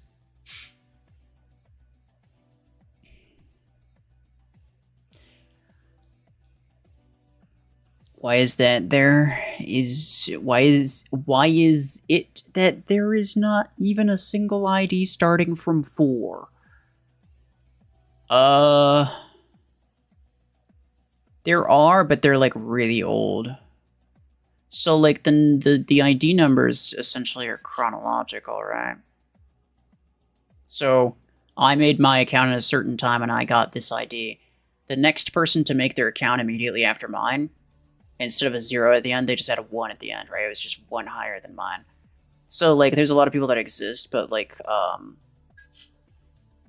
you know, it would have had to have been, like, a 4 here instead of an 8, which is kind of a long time ago. That was kind of a long time ago.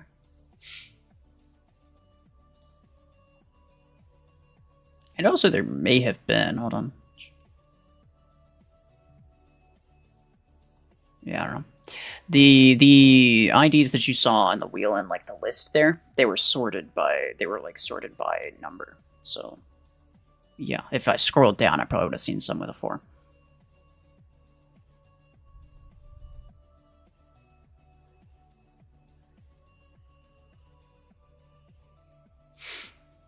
Heard you saying Stormrank's advantage is the reload time with the reload implant, yeah. You feel like the splash damage is the main reason it's better than Missile Rack? Better than Missile Rack? Sure. The reload is the reason it's a meta weapon. Just being better than Missile Rack is not enough to make you a meta weapon. I think the reload is what makes it meta. There are other things that are good about it, right? Like the damage output. The damage output's obviously good. If the damage output was crap, then it wouldn't be meta either. But I think the major factor there is the reload implant.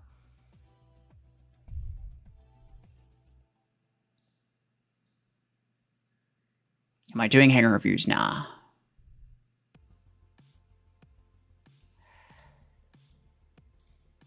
I will probably end the stream here. That's probably fine. Probably fine. Who's pinging me? Oh, there's a thing. BMP uploaded a video. It's not one that I'd probably want to react to on stream because it doesn't seem like very interesting, but like, I don't know. I kind of like doing that. We did that with BMP's one video, and then we did that with the Mech official video. I am not sure who was here during those, or whether or not you enjoyed those. But maybe we'll have to do that again. I'm thinking like, cause there's this dude called Midgame, who a lot of you probably know about. If you watch his freaking, like every single one of his Mech videos is literally a carbon copy of itself, except with a different promo code each time. Like he makes like 5 different videos every time there's a new promo code. His video quality is actually pretty good. I actually really respect his video quality, but let's be real, it's literally just promo codes. But he makes certain other videos I've seen, or at least I actually haven't seen, and that's actually the important thing here. I've heard that he's made like a tier list video, and I've heard people saying that it's so bad, and I want to watch it. I want to watch it because it's got to be crazy. He is, I mean, as the name implies, he is not a late game player, so like it wouldn't surprise me if he makes some assumptions about what works good in the mid game and attributes that to the late game as well. But I don't know. I don't know.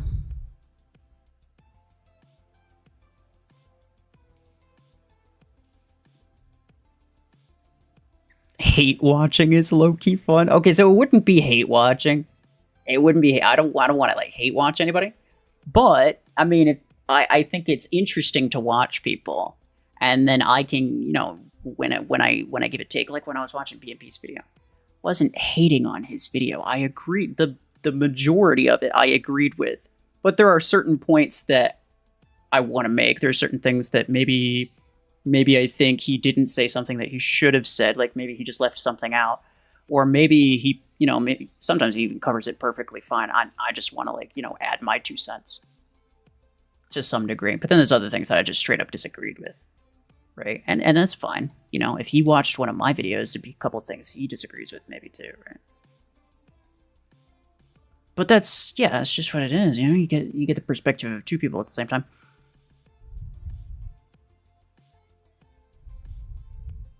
A fun-based ranked list of mechs, tier list. Tier list based on how fun it is to use. I don't know. Maybe. People only watch my tier list because they want to know what works well. And I don't think, like, I could make a tier list like that, and I'd spend a lot of time recording it because my tier list videos end up being pretty darn long. Because there's just so much stuff in the game right now. So, like, I could spend all the time to record it and then spend all the time to edit it, but I don't think if it was just which ones I think are the most fun, I don't think it would really get the kind of views to make that worth my time. It's a lot of ideas, though. Guardian S tier, Ares S tier. It's your day off. Let's go. Welcome. That's what it is, though. Hate watching. All right, Pablo. All right. Maybe I'll just pull a red. Ghost you for 11 months.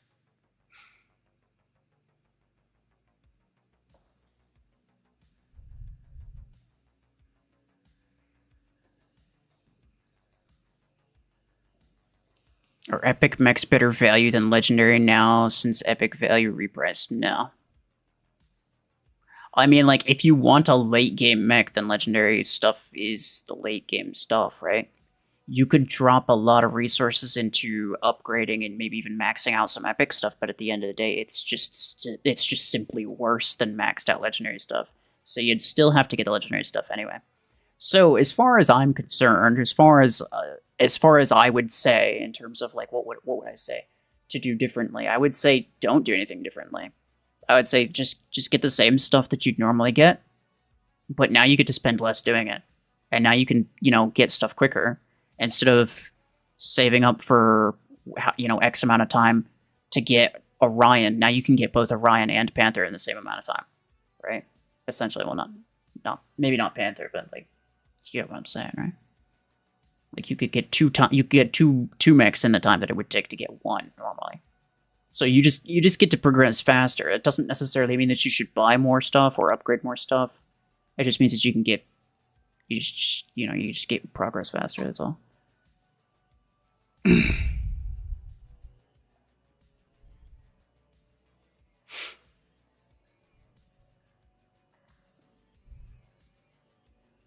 So close to buying Nade 16 and moving to tier 9. Nice. Tier 9 is crazy. What am I currently saving for? I'm not really saving for anything. I'm ready to buy Cheetah. I'm probably going to buy Cheetah. I'm not going to lie. But I don't want to do it on stream. I like to record that separately so I can have the clip for it, whatever.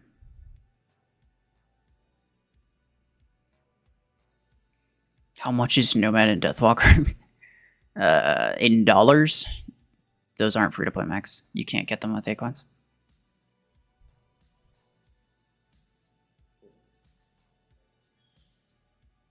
You're gonna rush to tier 8 now just for Hemlock. That's crazy.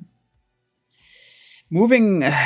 quick progression sounds great until you realize that there's nobody in the end game, and you're literally rushing to nothing. Like, you're going as fast as you can into literally nothing because nobody's there. It's just bot matches. Now, if they made legendary stuff a lot cheaper, then you'd have a lot more people moving into the late game a lot easier. And maybe at that point you see a lot of people in the late game, and, I'd probably end up playing my maxed account a lot more often, because I'd end up, seeing a lot more players at that SP. And maybe that ends up happening, I don't know. I hope so. It'd be nice, right? Like, I don't dislike my late game account. It's just that it's boring because there's only bots. I only ever fight bots. It's like I have to play for like 30 minutes to find one dude. It's ridiculous.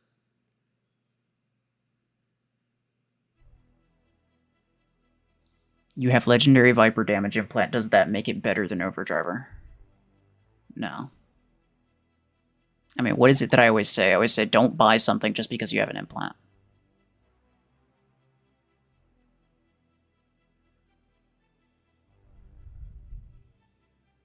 I mean, if you already have Viper, and you have the legendary damage implant, good for you. In that case, you're in no rush to get Overdriver. You don't have to get Overdriver. I mean, if you watched my Overdriver video, you'd already know that, but you know what I'm saying, right?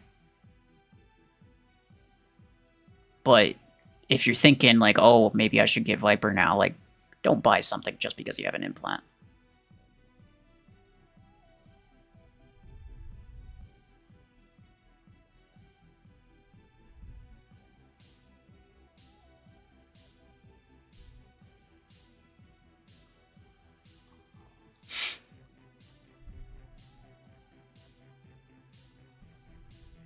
She is going to be very OP. Yeah, for sure. Would be interesting. Can't really make a video with that, so in a stream is the best time to do it. Best time to do what?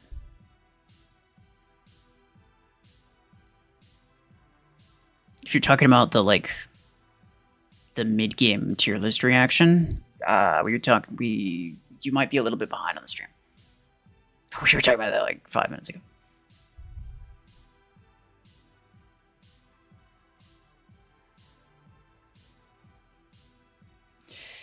You watched it, but because I said it's fairly close to each other, maybe the implant makes the difference. Yeah. No, it would, right? Viper with a damage implant would be better than Overdriver without the damage implant. But then again, are you going to spend nearly a million credits for something that's only mildly better? Like if you don't have Viper, let's say. Would I recommend spending nearly a million credits for something that's only mildly better? And only because you haven't gotten lucky yet. At any point, you could get lucky and get the legendary damage implant for Overdriver as well. In which case, suddenly your head's, your advantage with Viper is suddenly gone, right? So basing the advantage of one weapon based on the idea that you don't currently yet have this other thing, like, okay, but what happens if you get it? Like, all of a sudden, it's not better anymore. So it's not really worth investing in. And that's why I say, like, just because you have a really good implant for something, if the thing itself is not worth getting, like, implants shouldn't affect whether or not you buy something. If something's good, then you should get it, right? If something's worth getting, then you should get it. But the implants that you have should really have almost no effect. Unless it's like like this guy was saying, he's going to buy Nade Launcher 16 to move into Tier 9 or whatever.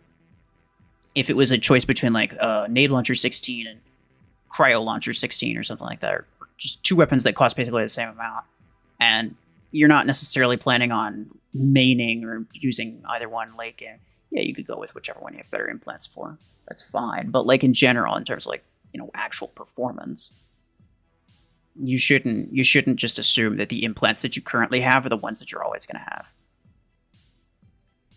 Viper damage implant only affects the rocket damage. Yeah, that's true as well. So technically, it's only like 50%.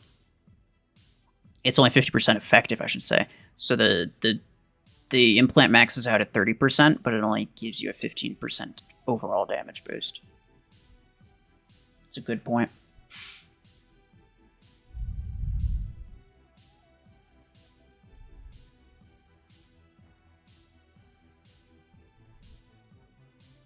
Do you think making a video on the best opening mechs for CPC is a good idea? It would be, but there's a lot of problems with it, or there's a lot of nuance to it, right? Like, the best opening mechs, Surge, Eclipse, like, what about people who don't have those things, right? Like, am I talking late game meta mechs? Or am I talking this hanger? Like, the best thing to start with kind of largely depends on what you're using, right? So, like, in this hanger, I would start with a certain thing. In this hanger, I would start with a certain thing. In this hanger, I'd start with a certain thing. And it wouldn't necessarily always be the same, right?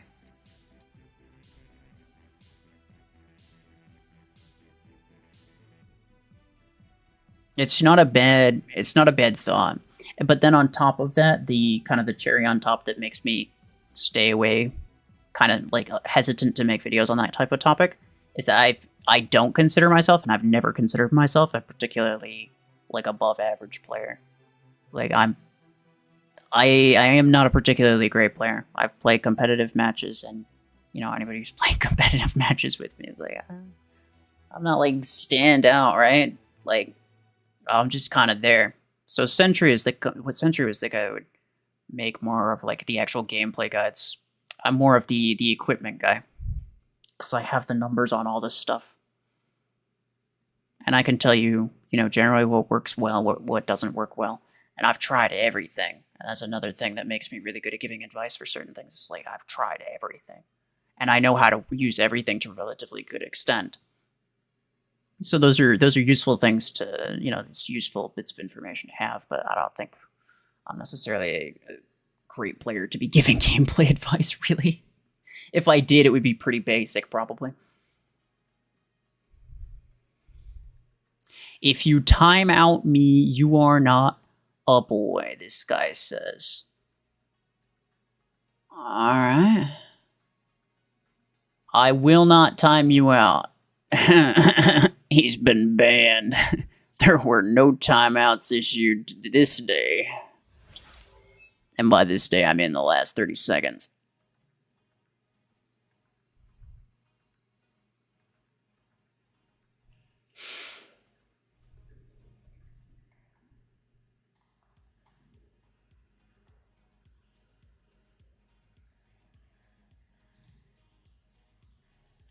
You have Legendary Viper Mag, Epic Reload, Legendary Damage, and no implants for Overdriver, but you've got Overdriver now. So which one's better? Do you have both? Do you have both weapons? There's a very easy way to tell which one's better. Do you have Viper and Overdriver? Is what you're saying? Or do you only have Overdriver? Okay. So you only have Overdriver, which means you just straight up weren't paying attention. So like I said, the weapon you should go for has nothing to do with what implants you have. Nothing. Because just because you don't have good implants for Overdriver now does not mean that you will never have good implants for them, right? These are not weapons that you're going to use for, 12 days, right? These are ideally investments that you're making relatively long term. You're going to continue using these things. These are good items. Overdriver is overall, I think, a little bit better than Viper is. And even if it was slightly worse because of implants, temporarily slightly worse because of implants. So what? You're going to spend nearly 1 million credits going back buying Viper just for a couple implants? Just to then go back to Overdriver as soon as you get implants for Overdriver? Like, it's ridiculous. It's a fantastic way to have no resources ever, right? That's how people are broke all the time. It's because they keep going back and buying stuff they don't need because they think it's like, oh, it's slightly better, therefore I have to get it. No, you don't need it. You don't need it. And in fact, I wouldn't have bought Overdriver on my account at all if it weren't for the fact that I was going to make a video on it. The only reason I bought that, the only reason I own this, is because I want to make is because I wanted to make a video on it. That's it. That's all. And because also partially because I just want to own as many things as I can, so I can make, videos in the future as well, right? Like if I wasn't intending to use it for YouTube content whatsoever, I wouldn't have bothered with it. I think it's better than Viper is, but like not by so much that it's worth 1 million credits. Right?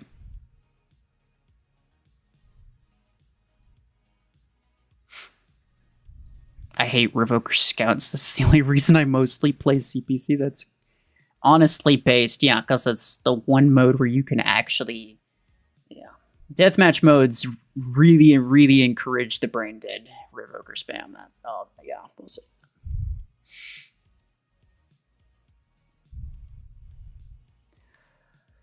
Anyway.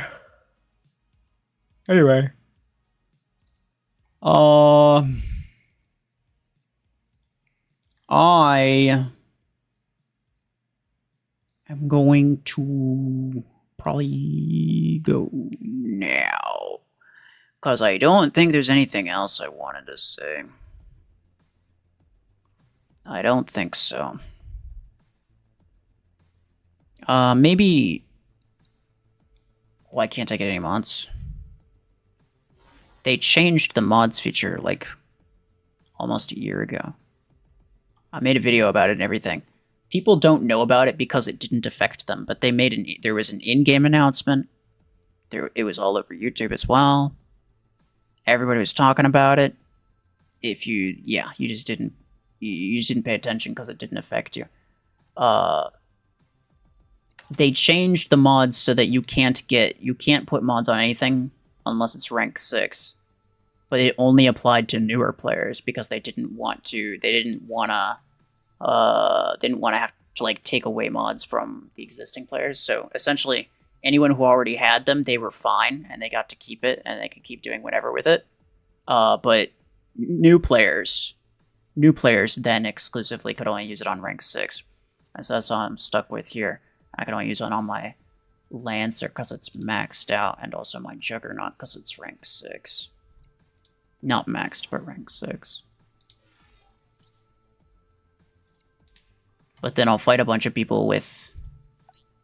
I don't know. She's a random guy.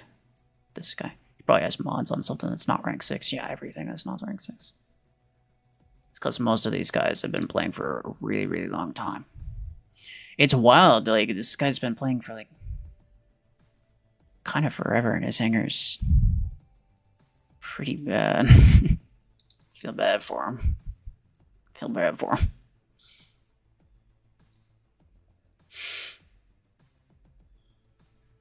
Let's get to 20K soon. Oh yeah. Oh, we'll get there. Right? We'll get there. We're projected to get there. We still got like 8 days left.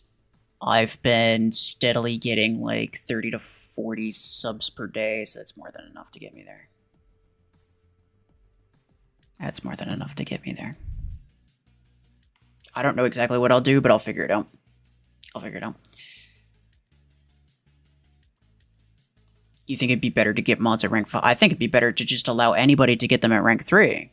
I don't think they should have changed it at all. That was the, like, I made a tier list video. Well, it's technically a stream, but I made it edited into a video, I think.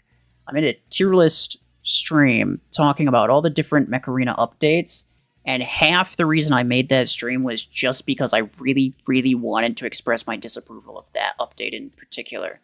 That was an F tier update, by the way. No likey. I think it's hands down just like the most pointless update they've ever made. I think it was dumb. And it didn't change anything in any positive way. But anyway, I think that I want to... I have to... Like, I want to make a poll. I want to make a poll and be like... And, like, ask if like, ask who's interested in, like... checking out that, that tier list that Mid-Game made. That I was talking about earlier. Go over that. That'd be interesting. And this was for kind of forever ago. I heard about this a long time ago, and I just never watched it because I was kind of thinking like maybe I'd end up reacting to it at some point. But yeah, I don't know. Probably next stream. I think it's a little too late to do it now. Cause it's like 1 p.m.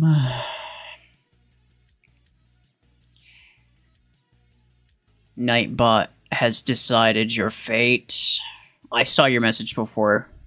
You were banished to the Shadow Realm, though. Yes, I do. Lancer statue. Can I review hangers? Nah. Nah. Overdriver 8 or Podgun 8 on Orion. Orion should be used with Railgun 8. If you're not using Railgun 8 on Orion, then you're missing out. And but to be fair, I did make a video specifically on the best weapons for Orion, so I made this that too. You look tired? Bro, that's probably because I am. It's been like 24 hours since I slept. I need to fix my sleeping schedule. And like I've been waking up way too late, staying up way too late, and waking up way too late. And there's two ways you could fix that. You could either A, stay up a crazy long time, and then get some sleep after to fix it. Then go to sleep at a normal freaking time. Or you could go to sleep and sleep, like go to sleep early and sleep in. And I opted for the former. It is almost 1 p.m. where I'm at, so I plan on going another 8 hours.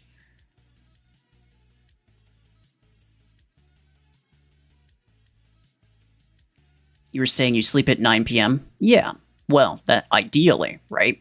But I haven't been doing that. I haven't been doing that, that's the problem. I need to figure, like, almost every weekend my sleep schedule gets absolutely messed the frick up. And so I end up staying up to like 2 a.m. and then end up waking up at like noon or something like that. And yeah, not great.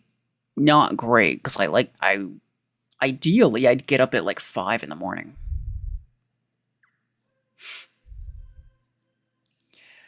You think I live near you? That's crazy. Your house looks like mine. Okay, well, That's... Oh no, dude. You tell all that from one door? Alright then.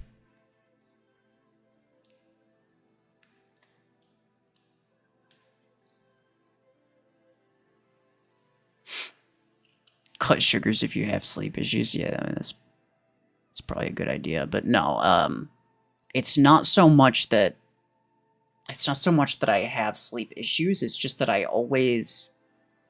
either sleep in way too late on one day during the weekend, or I stay up way too late on one day during the weekend, and it just messes my schedule up way too much, and like it's difficult to fix a messed up sleep schedule.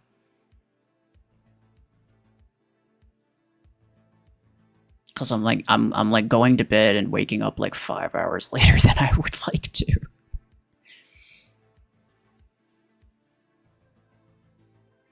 But yeah, I'll deal with it.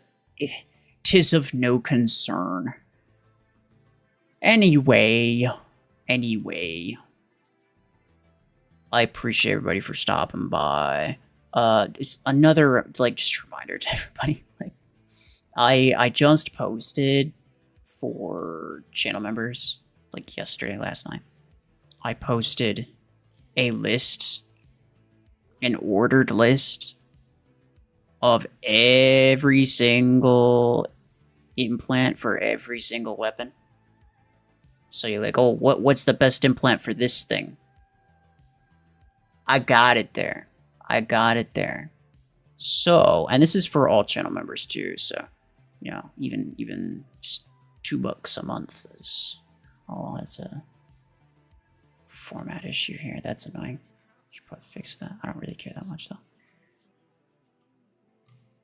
But yeah, no, it's like a full freaking list. Any of my members who's actually seen it, they can tell you, dude, it's crazy. But yeah, it's full list. If you're interested, you can click the join button. $2. Not bad. But if you don't want to, if you can't do that, that's fine too. It is going to be made into a video. I'm working on a implant guide video. I'm just gonna cover as much as I possibly can. But it's really slow. It's taking a very, very, very freaking long time. I'm like, the recording was like over 3 hours long, and I'm trying to edit it down as much as I can, but I'm not even halfway through it, and it's already an hour long. $2.11. That's what I should have made it, but that is not what I made it. I think it's $1.99. I should have made it $2.11. Missed opportunity. You give me 12 cents. You give me 12 extra cents if you really want to, though. That works too.